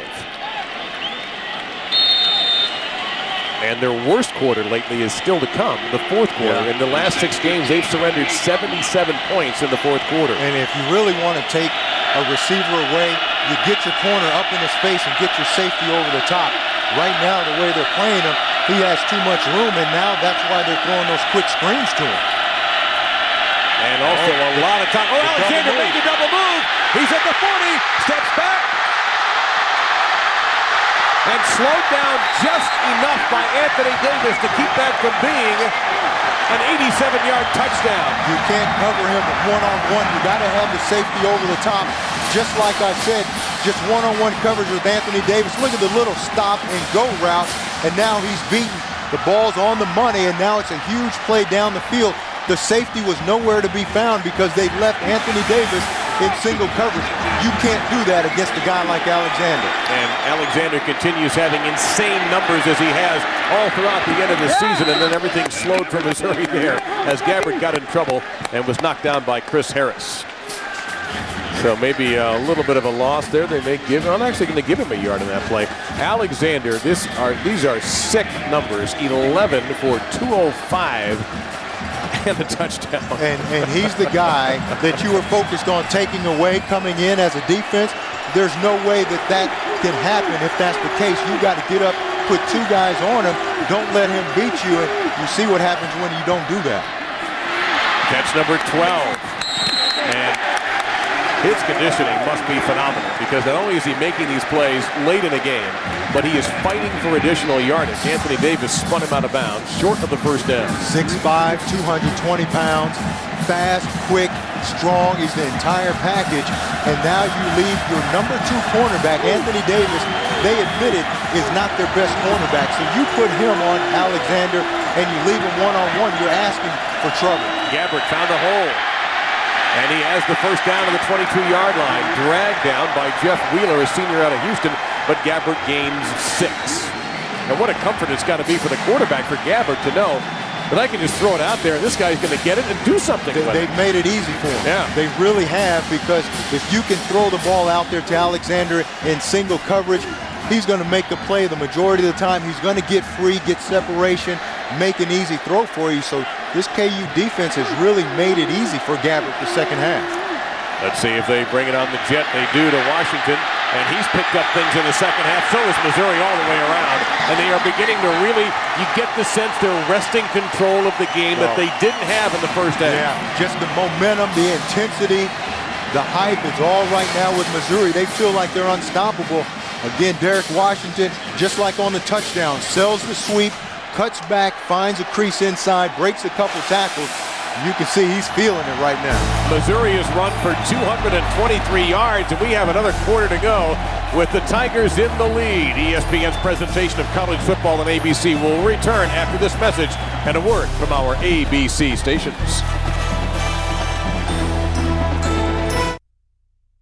I'll be honest with you, that whole Brett Favre thing was really hard to keep track of. So we had to come up with a system. You're sure? Yeah. He's coming back. He's coming back. He's coming back.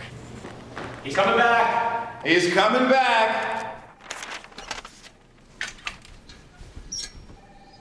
So is it 1 if retired, 2 if unretired? I think it's the other way around. That makes sense. Right in the front. That's like winning the lottery, dude. Really? I got that spot once. Morning, you say? Hey, guys. Hey. And the guy was about to go in, right? So I sort of duck under him, right. You know. Man, he pops out of the car. His chili is running so hard, right? And I'm like, dude, it's a parking spot. Relax, right? It's no big deal. Slow day, huh? Listen.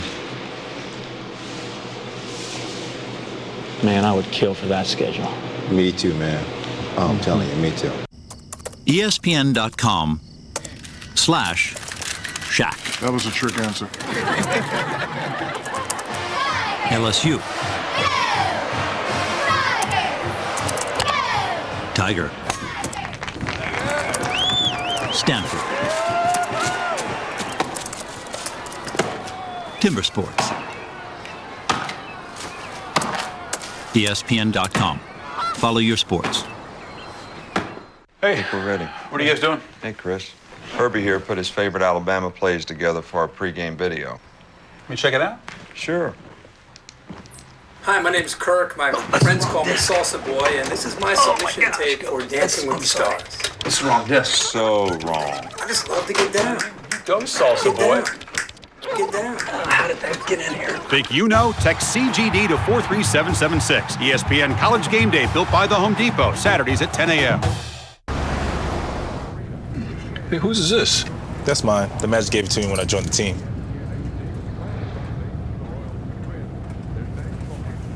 Look at that. Tiny hat. This is fun. Hey, it is my birthday. What is this? How'd that get in there? Huh. ESPN, your NBA destination for games Wednesdays and Fridays. To welcome those of you who are watching the Miami Hurricanes and the South Florida Bulls. Welcome to Arrowhead Stadium in Kansas City. Miami a winner in that game by 21. Welcome to Borders Showdown number 118. Miami actually ahead in that game 31-10. I don't want to give them a victory just yet, but we welcome you to Kansas City. As you see, Blaine Gabbert, the sophomore quarterback from Missouri, he's got about 100 rushing yards right there with that 2-yard pickup. Kansas has led most of this game. Missouri getting an incredible effort from Denario Alexander, over 200 yards receiving and a couple of touchdowns now. And Missouri with the lead by 5 in the 118th meeting between these schools. Second longest FBS rivalry, second most played games. And with Alexander, he only had 30 yards at halftime. Now he's over 200 yards. He's having a monster second half. He's number 81. And there's the first sack of the game. Recorded by Onyebule, Maxwell Onyebule. His 6th sack of the season. That's a loss of 9. And that's what you have to do. Like I said earlier, if you're going to stop a passing attack, you've got to get to the quarterback. That's the way you do it. Onyebule does a good job taking that inside charge, beats Elvis Fisher and gets the sack.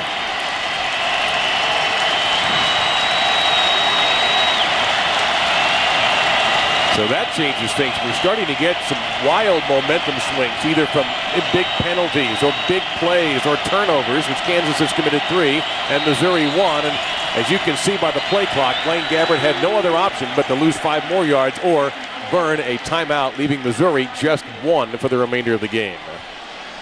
So Gary Pinkel will try to come up with a play for 3rd and 17, or perhaps settle for a field goal with the country's most accurate kicker.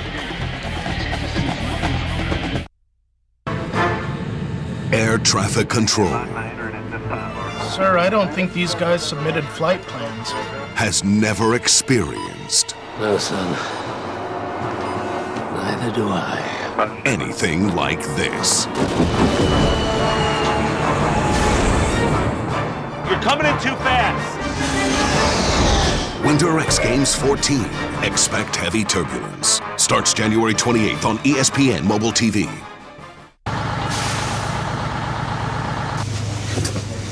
Where'd you get these uniforms? Don't worry about it. I told you we'd get into this game. Are you guys new? Yeah, we're freshmen. Carl here's a first chair tuba, and I'm a flugelhorn player myself.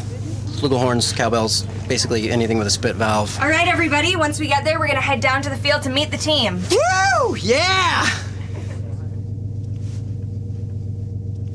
Who's ready to march?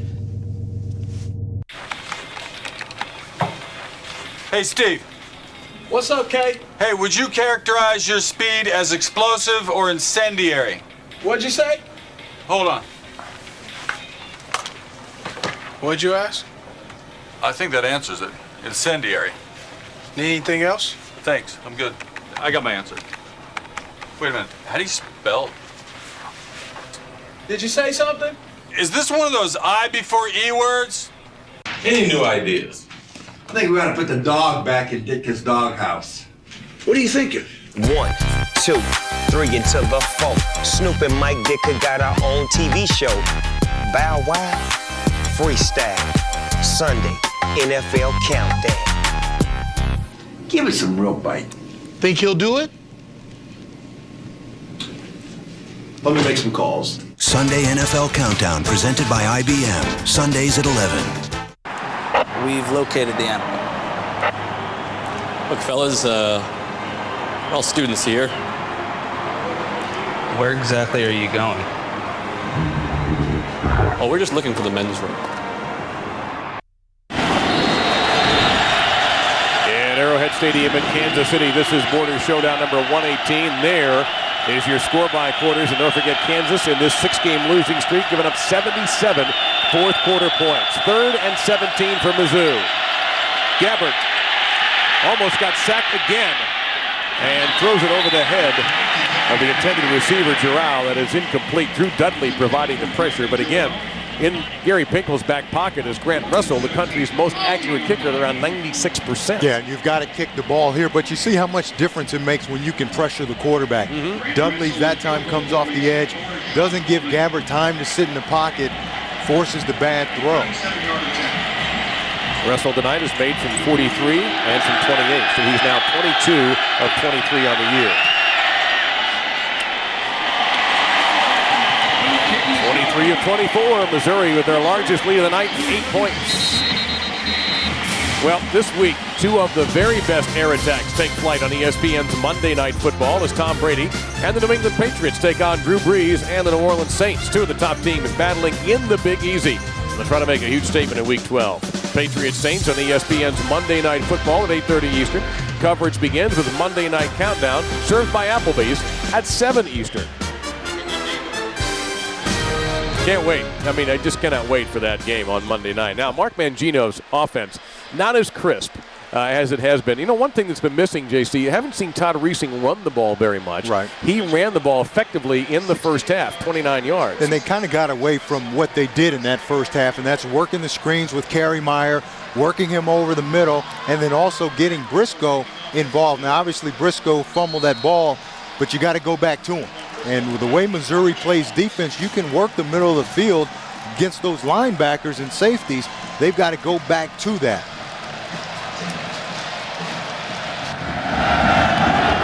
And a deep kickoff this time. Haven't been many of those. This is Briscoe running up to the 10. As Missouri has alternated between Poots kicks and the deeper kicks, and he gets it over to around the 29-yard line. Well, of course, around the Missouri-Kansas game, which is intense enough, there's all been the speculation about Mark Mangino. Well, Wednesday night in Lawrence, There was a sort of an impromptu pep rally for the head coach, whose job is certainly in jeopardy with an internal investigation going on, ordered by Athletic Director Lou Perkins. And by the way, we offered Lou Perkins an opportunity to speak to us and speak to the viewers. He declined, saying he did not want to speak publicly until the investigation was over. And there's seemingly no timetable for that. Reesing into the pocket very nicely and finds the receiver Briscoe for an almost 9-yard gain. Getskar on the stop. You know, there's got to be some resolution to that investigation relatively quickly because, you know, kids are being recruited, and, you know, if you lose a year in recruiting, it really sets you back as a program, especially if you want to get to the upper echelon like, you know, like KU was a couple of years ago, and you can't afford to lose that. So you've got to make a decision either way pretty quickly, and I think something will happen next week, I think. But you know what always happens when you fire a coach, even if it's controversial or obvious that maybe that he had to go, you get recruits who decommit. I think there's going to be collateral damage no matter what happens. And there's a flag well behind the play. Reesing did get the first down, however. Holding on the offense, number 59, 10-yard penalty. Second down. So back it up as his officials now. That is penalty number 17 on the night, and they have called them from everywhere, including plays that have been behind the football. It's been a sharp-eyed group tonight from the Big 12. Scott Novak in charge of them. You know, going back to Mangino and his situation and affecting recruiting, even if you do something, you've got to go out and now you've got to find a new coach. You've got to go through that hiring process, which puts you back time-wise also. So, you know, it's almost a catch-22, but you know, with everything that's been stated publicly, I think it's hard for them just to kind of wash that away. Second down and a dozen.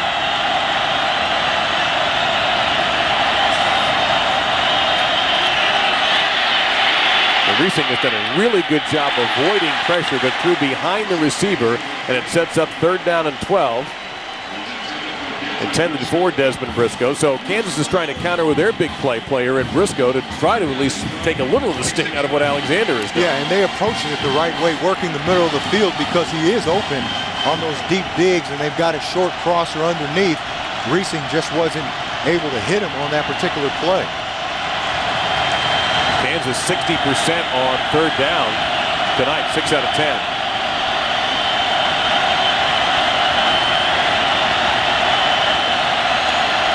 Pressure from the edges. Reesing gets rid of it, trying to get to Briscoe. He makes the grab! Briscoe to the 20, cuts back, and he will score!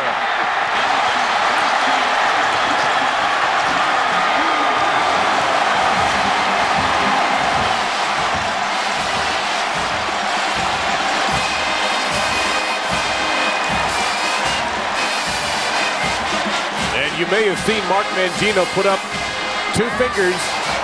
Kansas will try to tie this game. Yeah, look right here.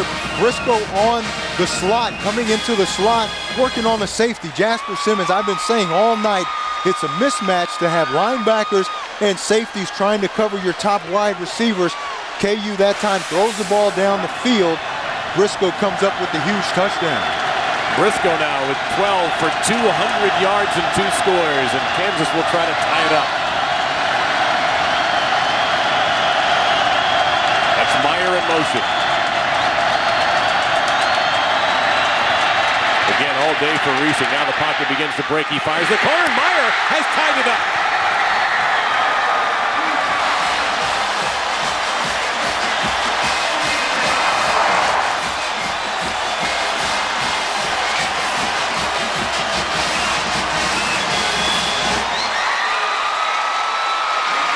"12 minutes to go and another memorable border showdown."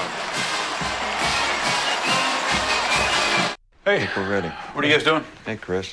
Herbie here put his favorite Alabama plays together for our pregame video. Can we check it out?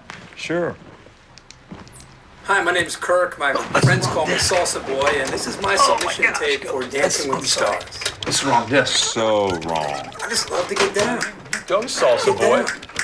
Get down. How did that get in here? Think you know? Text CGD to 43776. ESPN College Game Day, built by the Home Depot. Saturdays at 10 a.m. Hey, there he is, the machine. What are you talking about? That's what they call you, right? Machine? I'm not a machine. Not a machine, the machine, right? Guys. I'm not a machine, okay? I'm just Albert. Whatever. Not a machine. Why didn't you eliminate them, Albert? Shut up. ESPN.com/Shaq. That was a trick answer. LSU. Tiger. Stanford. Timber Sports. ESPN.com. Follow your sports. I want to discuss something important. Is it about New Orleans football? You know it. You're listening to the St. Stephen's Show with me and St. Bernard. Where you at? Who dat? I have a question about Carolina. Who dat? Drew Brees! Oh, yeah. Stuck in a bad relationship with sports radio? Switch to ESPN Radio for the best sports on the dial. All right. Who's that? Dirk Nowitzki. No, you're good. Okay. Who's this? Terry Strug? ESPN's College Football on ABC. Presented by Kate Jewelers, the #1 jewelry store in America. Chevy and our award-winning cars, trucks, and crossovers. And Budweiser. Want to go home with me tonight? I'm the designated driver. Budweiser. Responsibility matters. Now, downtown Kansas City normally rocks on the weekends. Well, Arrowhead Stadium on the outskirts of the city is rocking now. There's your score in time. 12:01 left in this one.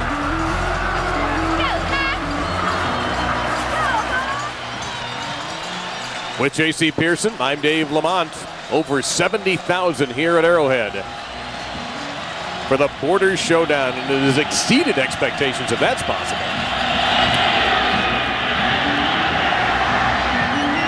Simmons still doesn't have it and has to do the safest thing possible and just collect it at around the 19-yard line. Let's take a look at our inside view brought to us by City.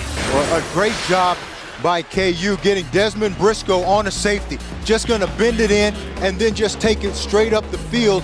Gets Jasper Simmons, the safety, on his inside shoulder. See, they just pass it off. And now it's just a foot race. A top wide receiver on a safety. It's a mismatch all day long. Remember what we talked about after that second fumble. Desmond Briscoe saying, just get away from me. Just give me an opportunity to make a play down the stretch. They throw it up to him, and he comes up with the huge one.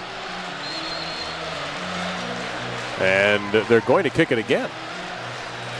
Offsides penalty.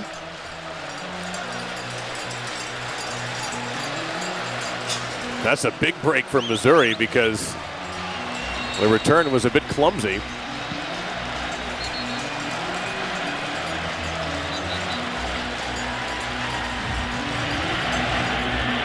And they have to respot the ball. I was wondering why they were putting the tee down to 30, but they have respotted the 25. So Missouri has an opportunity to improve its field position. This game has had these kind of moments in it, JC, where a player makes a mistake and then a minute later or 10 minutes later gets a chance to make up for it, as Jasper Simmons will get a chance to make up for that drop kickoff. That's what these games are about, these rivalry games. You can never hang your head. You got to just keep playing and keep playing. Even bigger in these type of games. So here's Simmons at the 11. Handled it perfectly. Heads to the corner. Now cuts back. And gets it to the 45-yard line. That's a 34-yard return, and it's time for our Pacific Life game summary. Man, we've got three fantastic receivers in this game. Three of the best in the Big 12, maybe in the country. Get Alexander, 12 catches, 211 yards. But Briscoe says, hey, wait a minute, I got 200 yards and 2 touchdowns. Then Kerry Meyer with his 10 catches, work in the middle of the field, and his 2 touches. I'm telling you, these 3 guys are all Sunday type of guys. That's Blaine Gabbert. Looked like he was going to take off and run, and then he finally does. He didn't really have anybody to throw to there. And it's going to be a little bit of a loss, but he even had Alexander blocking on his behalf. And that was kind of that option play that we saw in the first half. Remember when he pitched it out to Alexander, but this time Alexander's not ready for the ball. He thinks it's a run all the way, comes in and blocks Chris Harris right there. The more you can do. That's a loss of a couple there, so we're down to 967 total yards in the game.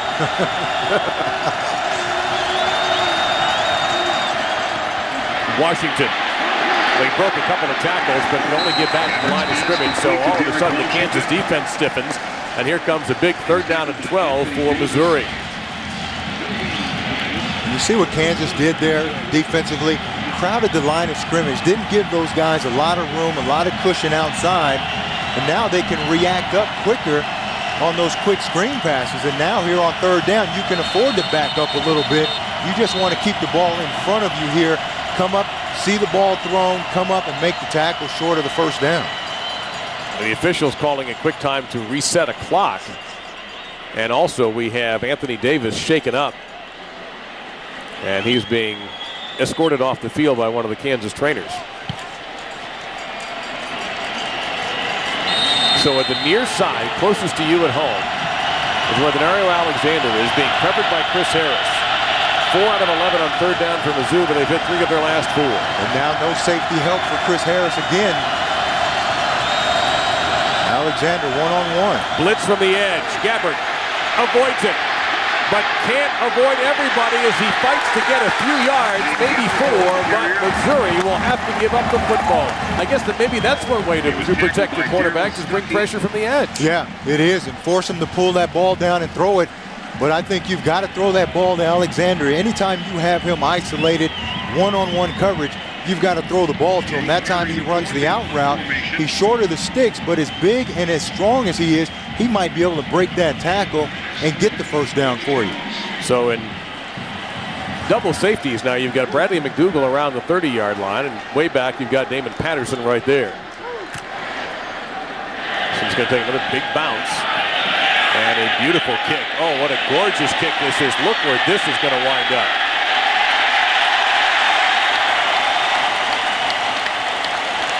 Well, if you missed it earlier, Kansas did have a 98-yard drive. How about 99 and a half? And again, the Missouri band will be right there with them in the huddle. If there were huddles in this game anymore. But there you see the Missouri band. They're going to be as close to the action as we are. Good job, Geddes there, just getting between the goal line and the ball to make sure that ball doesn't squirt by anybody going to the end zone for a touchback. Last time KU was in this position, JC, Reesing was passing out of the end zone on every down.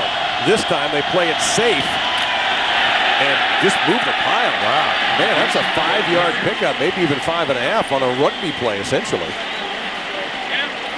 That's those kind of plays we really haven't seen much power football. Of course, spread teams are not power teams by nature.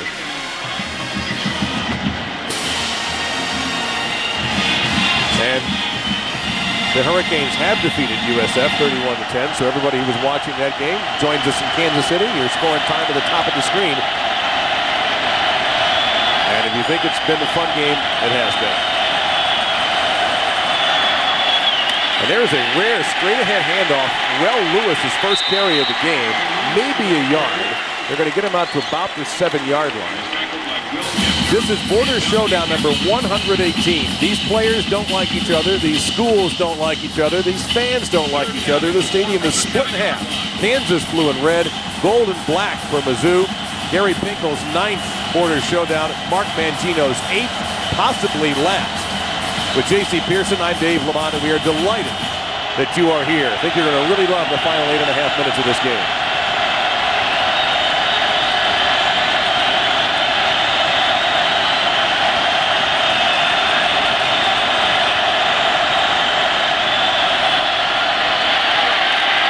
Again, all day for Reesing.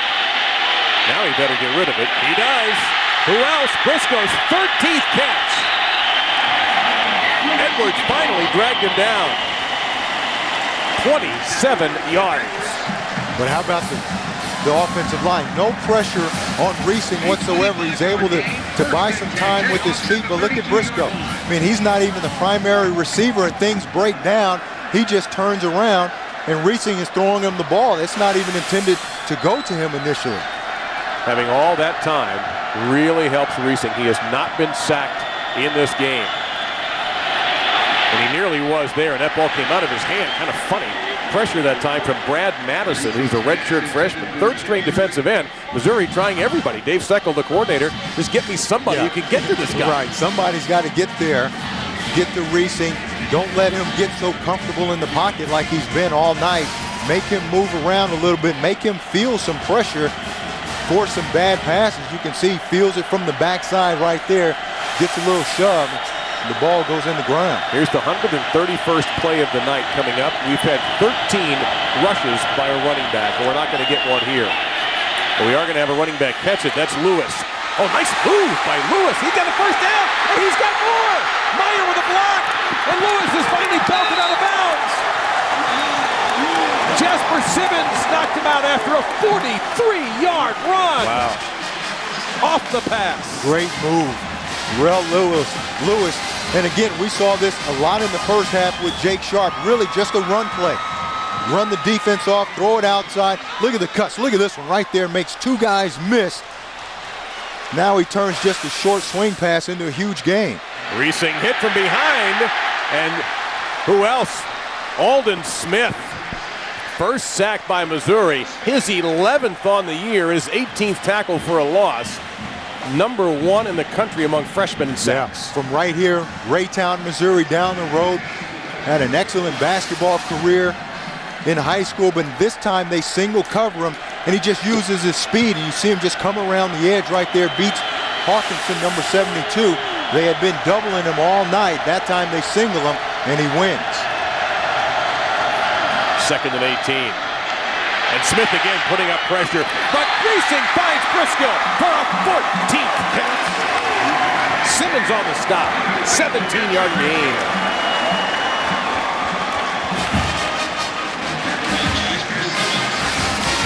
Mobility by Reesing. You see him sliding to his left, sliding away from the pressure of Alden Smith. Keeps his eyes down the field, throws that strike to Briscoe. But on 3rd and short, they go to Lewis. He finds an easy hole and gets inside the 10 and is dragged down at the 6-yard line and ridden down by the quarterback, Kevin Rutland, for a gain of 12. 1st and goal for Kansas. Talk about coming in, trying to make your mark. Rel Lewis comes in, and look how much quicker he seems to be running through the hole than we've seen Jake Sharp tonight. Rel Lewis just gets it, no hesitation. Gets down the field. This time he hesitated a little bit and got into the 5-yard line. In the red zone tonight, JC, Kansas has had 4 opportunities, and they've converted for 4 touchdowns. Gatchkar on the stop.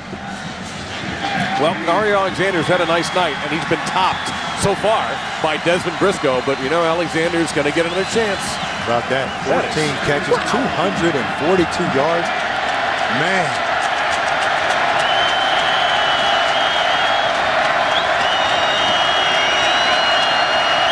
Sharp is back into the game at the tailback spot.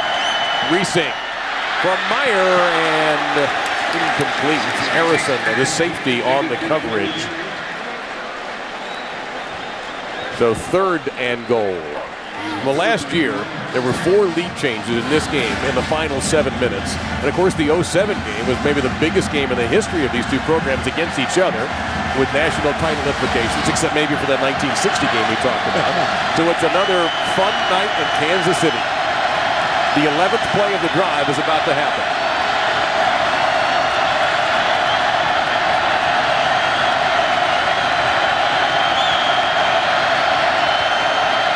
Pressure from the blitz. Reesing retreats, somehow escaped, and was able to. Is he ruled down, or is that an incomplete pass?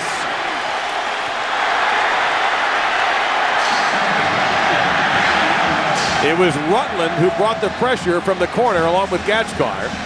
The officials are huddling to get this one right. And we have a flag. Intentional grounding on the offense, number 5. Loss of down, spot of the foul. 4th down. So the penalty is one of the most punitive in all of football, if not the most punitive. And they come off both edges. Rutland, number 20, just tries to push him down. He's lucky that Gotchkar is coming from the other side. You can see the intentional grounding. Still in the pocket there. Just there's no receiver out there anywhere close. I thought they may have ruled it a sack, that his knees were down before he threw the football, but instead it's a flag. 38-yard field goal for Brandstetter.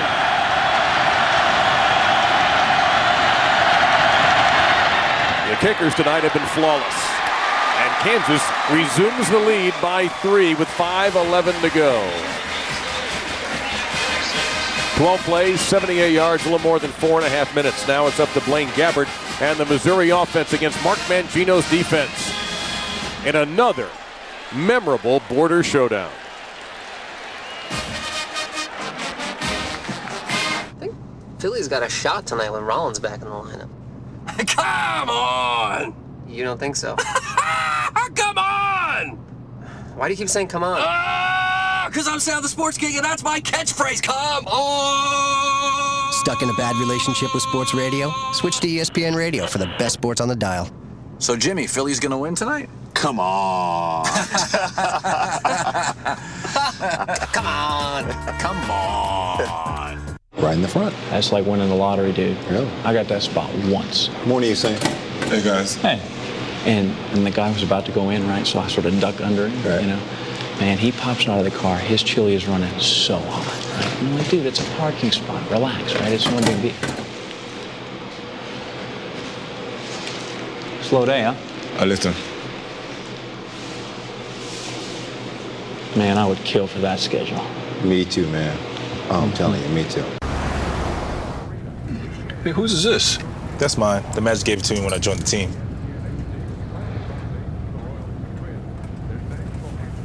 Look at that. Tiny hat. This is fun. Hey, it is my birthday. What is this?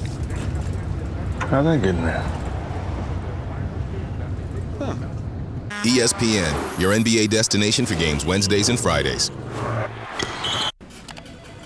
ESPN.com/ham Swiss mayo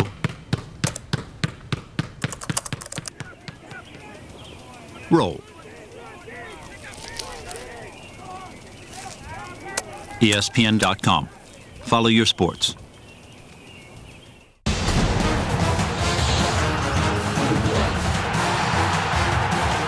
The granddaddy of them all, the 2010 Rose Bowl game. Coverage begins New Year's Day at 4:30 Eastern on ABC. The Rose Bowl lives here. Now look at Missouri coach Gary Pinkel. His team now trailing again after they had taken the lead up to 8 points. Now they are down by 3. Mark Mangino's Jayhawks trying to get to the bowl-eligible number of 6 victories. They've won their first 5, lost 6 straight, and are ahead to break that losing streak, but we got a long way to go. Is Kemp on the kickoff return out to the 33-yard line. Pretty good job that time from Wes Kemp. Well, this is a series with some sick games in its history. How about a year ago? Kansas versus then number 13 Missouri here in Kansas City. In the fourth quarter, Todd Reesing hit Kerry Meyer twice with touchdown passes. The first for 8, the second one from 26 yards out with 27 seconds to go. The Jayhawks then took a 3-point lead. Jeff Wolford's 54-yard field goal partially blocked, and Kansas won, taking home the bass drum that they play for. Reesing had 4 touchdown passes in that game. And we have a flag and a false start penalty upcoming. On the offense, number 78, 5-yard penalty, first down. And that touchdown to Kerry Meyer, that game winner, was on 4th down, too.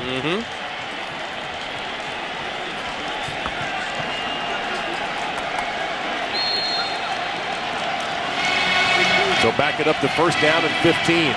10 penalties for each team. Missouri hit for 106 yards, Kansas for 67.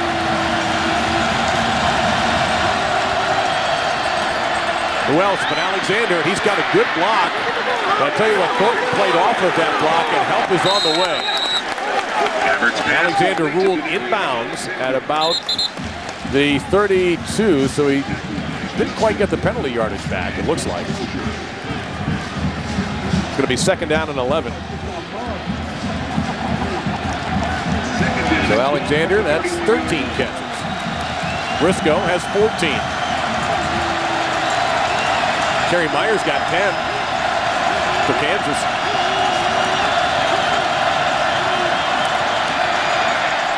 Alexander just lowered the shoulder and took the hit, but he's short of the first down.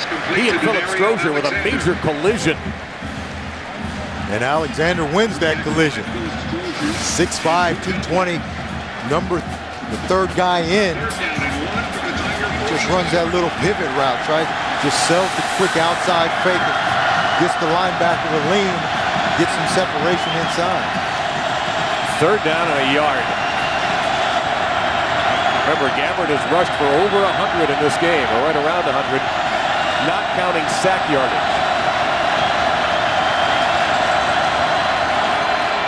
And the play is poorly executed. Washington slipped and lost yardage. Now an interesting decision from the Missouri sideline. You see the time there. Gary Pinkel faces 4th down. And did their feet get crossed up? They need 4, and Missouri does bring the punter on the field, Jake Harry. Wow. Eric Washington had some words there for Gabbard, like they may have run into each other. Gabbard might have tripped him up. Well, what a time to have a poorly executed play. So Harry will at least give the appearance of punting. McDougald in single safety. And he will do it. Low kick, McDougald. And once again, Kansas is going to get backed up.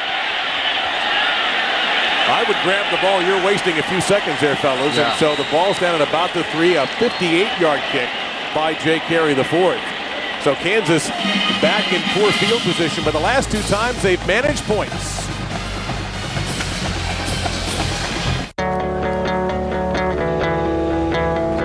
From Southington, Connecticut. Savannah, Tennessee. Brooklyn, New York. Alaska, the last frontier. You're looking at about 480-some miles. 1,300. 3,348 miles. I drove for 10 hours. Drove about 2 days. 20 hours straight through. We came 5,000 miles from Holland. I drove 1,000 miles just to meet Jeff Gordon. I got a speeding ticket getting here. We go through slumps, like everyone else. And when things start going bad like that, sometimes the best thing to do, watch the tape. Now look right here, your shoulder, you're dipping it. Really? What concerns me is this motion here. Yeah, but my posture's good, isn't it? Is that bad? It's not good. I don't even know where to begin with this one. Yeah, that was a poor effort. Eventually, the great ones always figure it out. Things obviously are neck and neck in potential to lead changes by the day. I'm embarrassed. ESPN.com/ham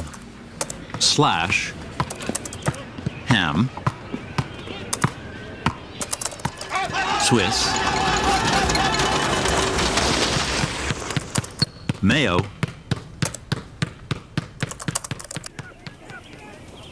roll. ESPN.com. Follow your sports.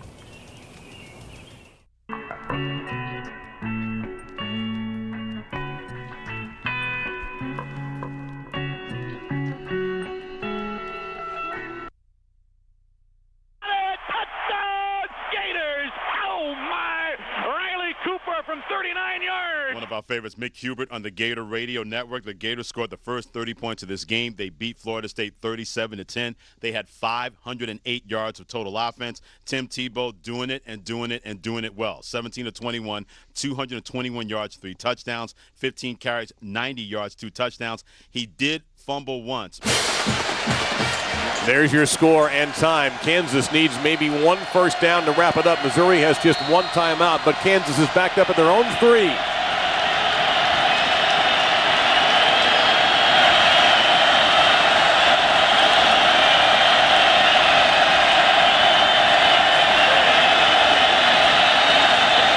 Play clock down to 6. But how about this approach to take the deep shot with Briscoe? very little time used on the clock, and the pass is incomplete and stops the clock. Stops the clock. Not a smart play right there. Run the ball. Even if you don't get yards, the clock continues to run. The clock is what you want to move right now. You're not really worried about points at this point in time in this situation. You want that 2:54 to get off the clock.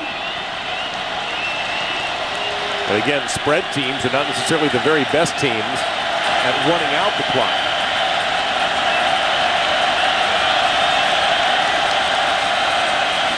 Briscoe slipped. That was dangerous. Now you're in 3rd and 10. Wow, and you've run what? 8 seconds off the clock. That's it. Rutland, JC, might have had a chance of that once it went through Briscoe's hands, because Rutland had looked like, oh, I should have had that, but he didn't. Man, I question those calls. And you know, the funny thing is you've had Rel Lewis in there and you've run the ball well with him. Yeah, even if you don't get any yards, the clock continues to move, though. Now you force Missouri to take their final timeout, or you can run the clock down. That might come back to bite them. They don't get a first down here. They're going to be punting possibly from their own end zone, almost certainly from their own end zone. Reesing will keep it. Oh, it could be a safety. It is!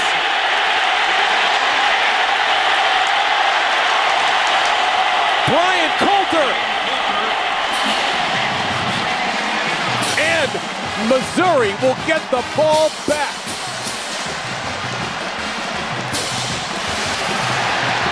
And now you try to run a quarterback draw out of the end zone. Alden Smith, good job coming off the edge. They seal it off inside, and there is no question about it. That is definitely a safety. Good job fighting inside, fighting. Coulter seals them off. And now I'm sure Kansas wishes they would have run some more time off that clock.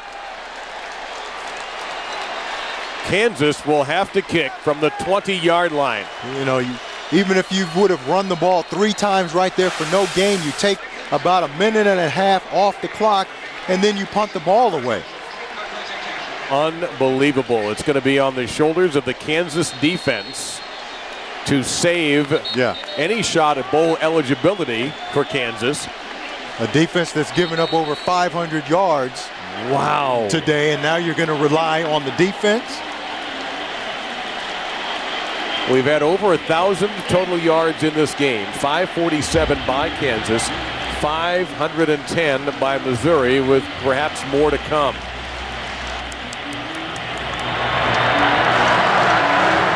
And also you would think that Missouri's going to get pretty good starting field position here also, because remember, Kansas got to punt the ball.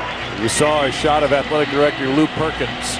His name in the papers now with this whole Mark Mangino situation to be resolved after the season's over.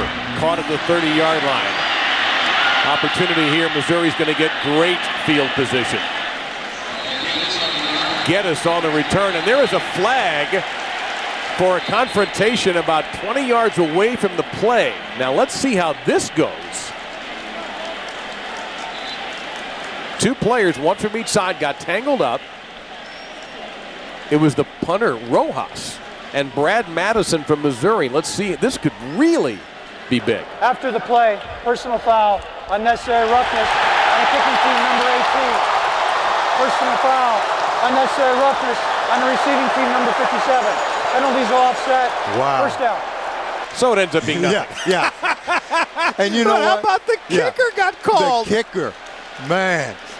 And that's how it should be. At this point in the game, too much on the line to let, some altercation like that, just a little pushing match back there, decide this ball game, offsetting penalties, line up and play. Yeah, the officials did the right thing there, no doubt. Gabbard. Some tentative steps. He gets the ball into Kansas territory, gain of 3. Again, the yellow slashes under the score signify how many timeouts each team has remaining. Second down and 7. Where is Denario Alexander? Yeah. There he is. Going to work the middle of the field. And instead they give to Washington, and he will get the first down. Kansas trying to tackle the football away. It's a pickup of 9, maybe even a little more than that. Temporarily stops the clock for the first down. Wheeler on the stop. Yes, it was. Strong run by Derek Washington. 2 hands around that football, making sure it doesn't come out. Gets the first down, a big first down for MU. But you notice that clock gets started up pretty quickly.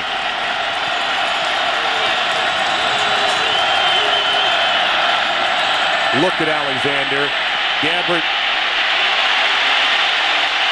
He'll throw it in the direction of West Kemp, so he avoids the intentional grounding penalty. Caleb Blakesley providing the pressure. Stops the clock with 1:32 to go, and 2nd down and 10 coming up. Remember, they need about 10-15 yards here.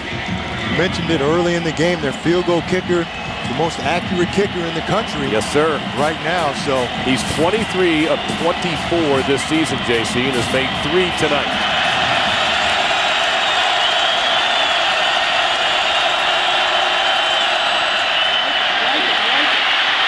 And that's where you want the ball if you're a Tigers fan, and where you don't want it if you're rooting for the Jayhawks. Stuckey on the stop.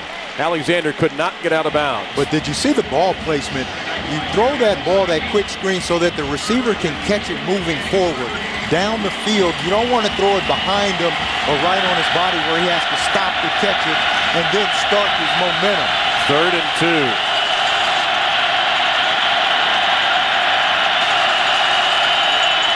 Washington. First down, Missouri. Still fighting for yardage. And now into space. With 15. 10! Washington inside the 5 to the 4. Thornton finally brought him down. 51 seconds remaining. Big run by Derek Washington. Just gets that zone read, comes back outside, and just refuses to go down. Just bounces it back outside, and then watch at the end how he takes care of the football. 2 arms around that ball, make sure it doesn't come out, and takes it all the way down to the 5-yard line. We have an injured Jayhawk on the field, Jamal Green. And that gives us a moment to look at our Big 12 update presented to us by Dr. Pepper. And we want to take a look. We talked about bowl eligibility. This is what the Big 12 has for bowl games.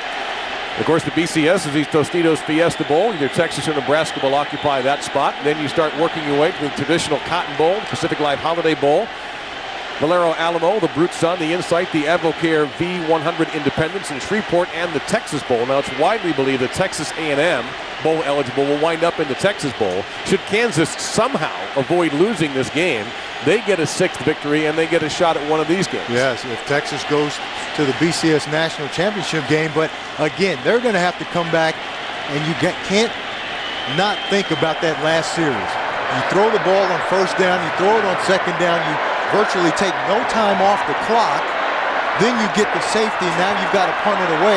I mean, if they would have just run the ball there, this game could be over. And all they needed was a 1st down. Missouri has had that one timeout. They still haven't called it. They haven't needed to. Now you might see Kansas start calling timeouts. Really, when the kicker is accurate as Grant Russell, and I don't think we're jinxing him here by mentioning that, and Kansas takes one of those timeouts right now.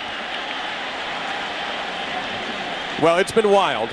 You would expect nothing less from Border Showdown number 118. Maybe you're just joining us. What have you missed? Well, here in the second half, JC, they've missed incredible offense on both sides. Yeah, Derek Washington here running the ball inside. Very few runs until late. And Kansas comes right back with Kerry Meyer, and it's just been a shootout. Denario Alexander here turns a short catch into a huge play, but then Desmond Briscoe comes right back with another huge play of his own, and they've just been back and forth here at the end of the game. The last series, the safety by Missouri forces the punt. Offense gets the ball back, and here they are on the 5-yard line. I think you just take a knee here.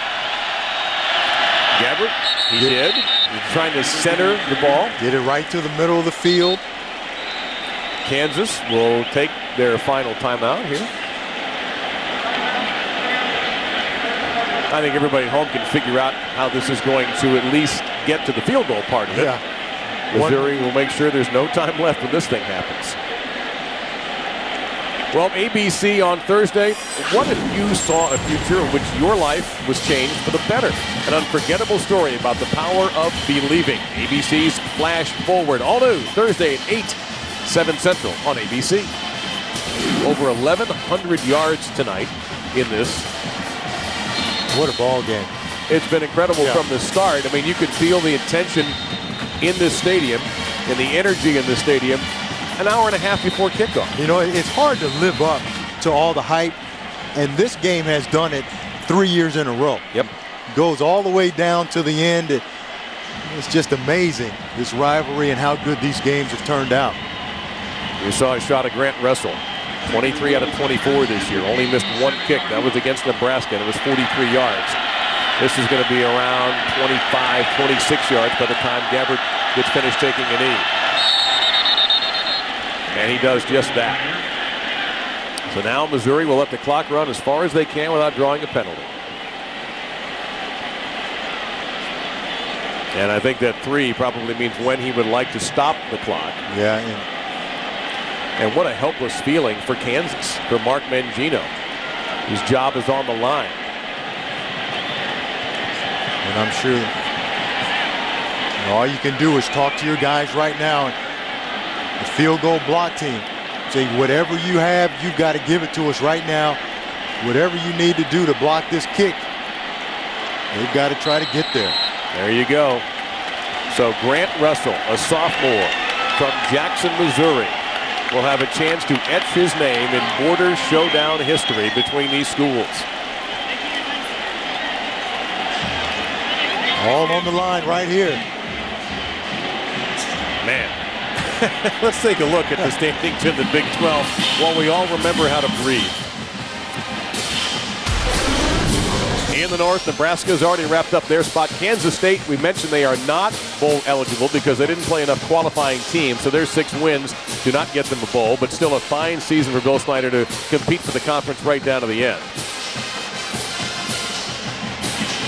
And Kansas perhaps about to suffer a 7th straight loss, and probably one of the most painful in recent memory. Yeah. And if it happens, stranger things have happened in this rivalry right here. It's never over until it's 0-0 on the clock.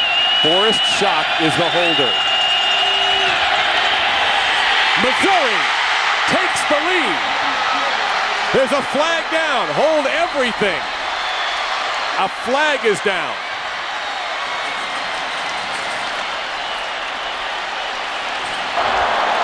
Personal foul, unnecessary roughness on the defense hitting the smart material. Penalties declined. Field goal good. And Missouri wins it in improbable fashion.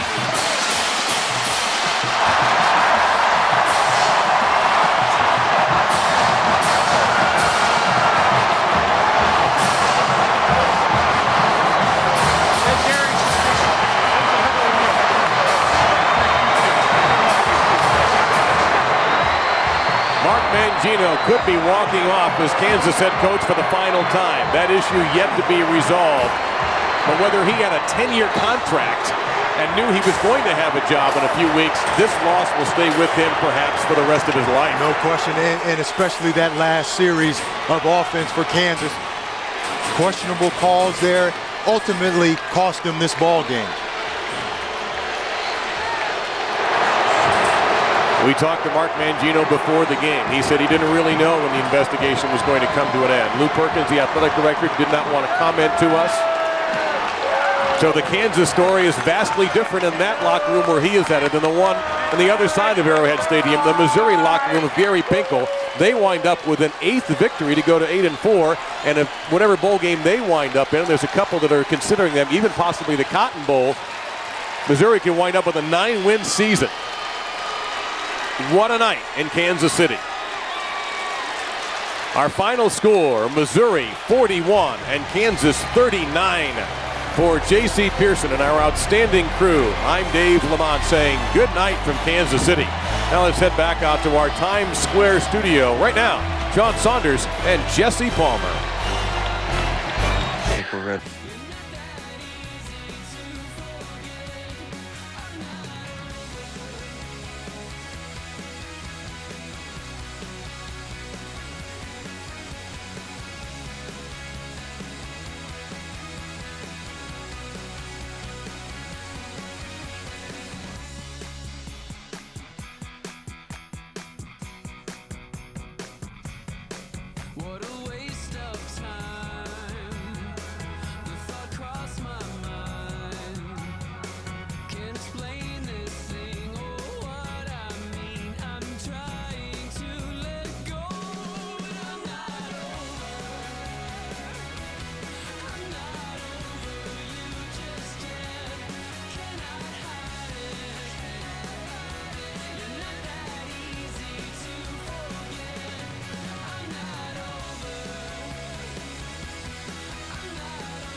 2000s and today. The Pulse. On Sirius XM.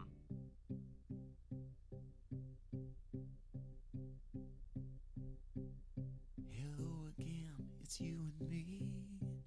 Kinda always like it used to be.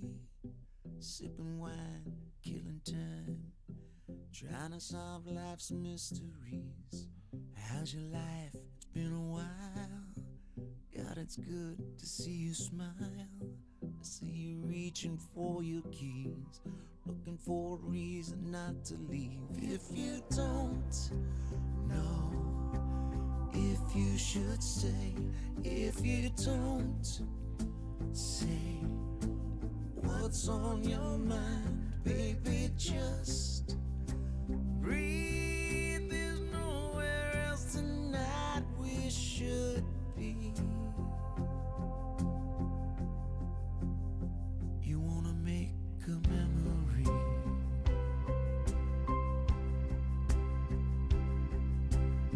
I dug up this old photograph.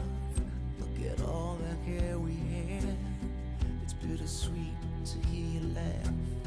Your phone is ringing, I don't wanna ask. If you go now, I'll understand. If you stay, hey, I got a plan. You wanna make a memory. You wanna steal a piece of time. You can sing the melody to me, and I could write a couple lines. You wanna make a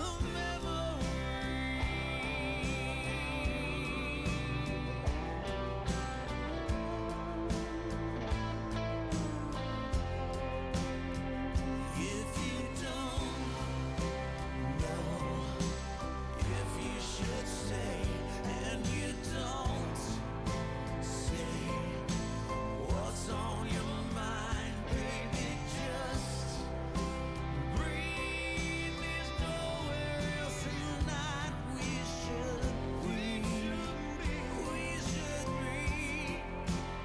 You wanna make a memory. You wanna steal a piece of time. You can sing the melody to me, and I could write a couple lines. You wanna make a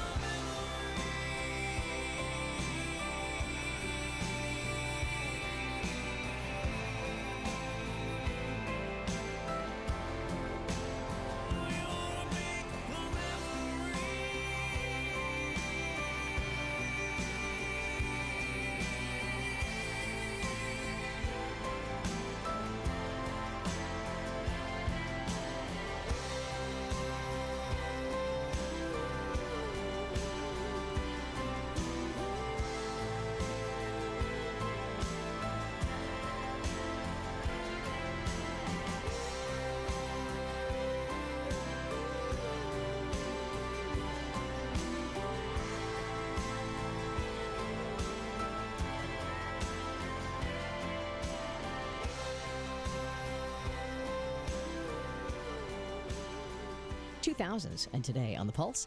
Hey, it's Kim, sir. Are you having a little trouble getting your ho-ho-ho on?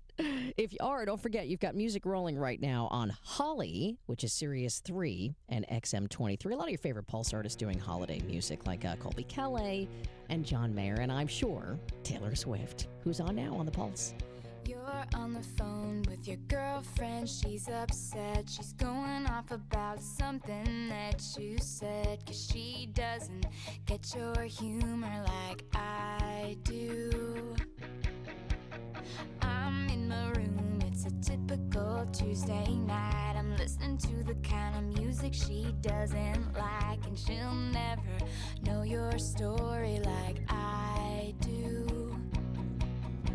But she wears short skirts, I wear t-shirts. She's cheer captain and I'm on the bleachers, dreaming about the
Sirius XM.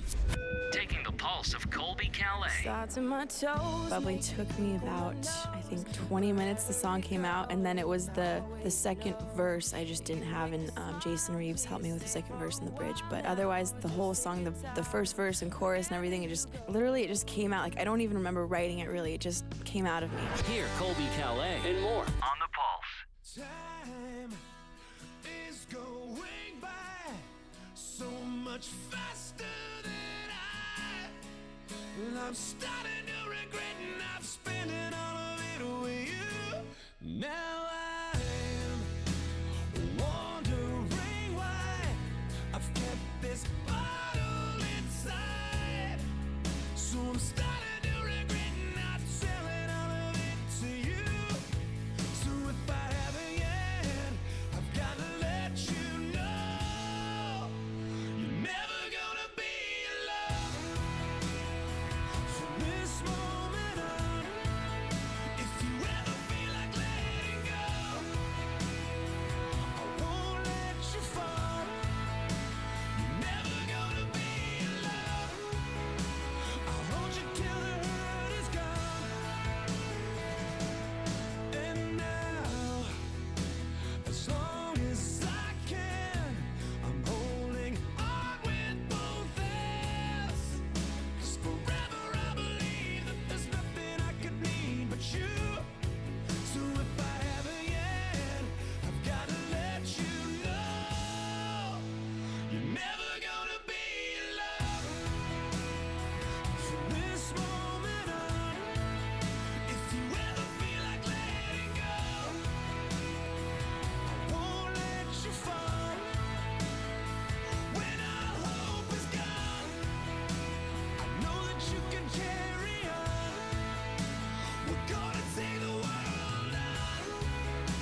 I'll hold you till the hurt is gone.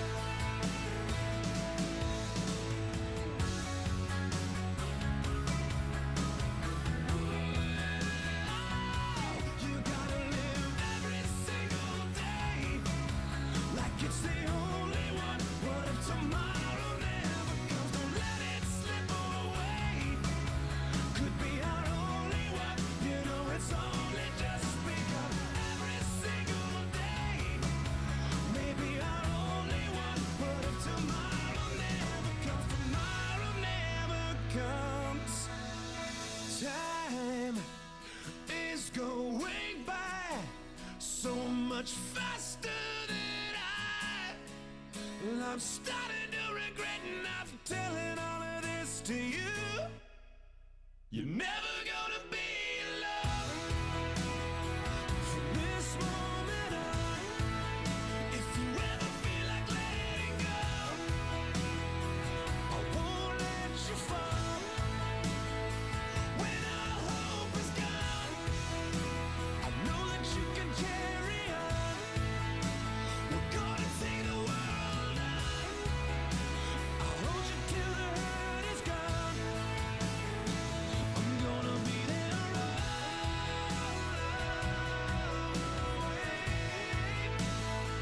I won't be missing one more day.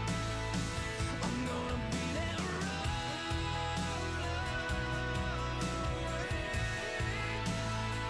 I won't be missing one more day. Sirius XM. The Pulse.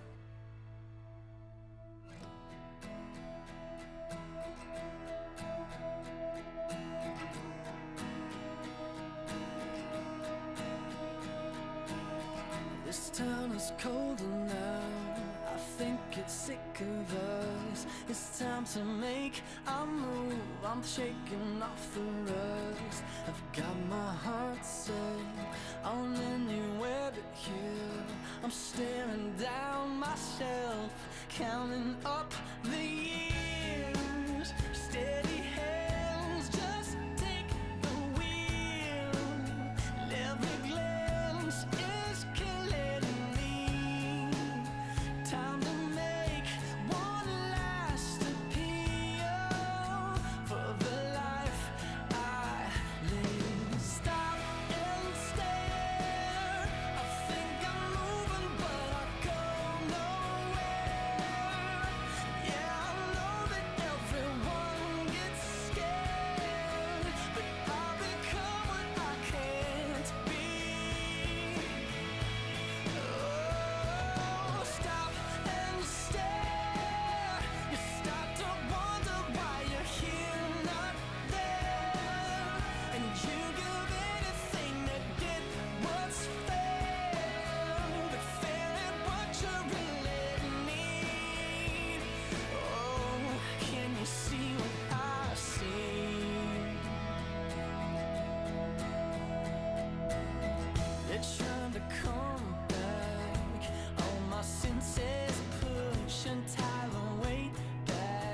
Sunday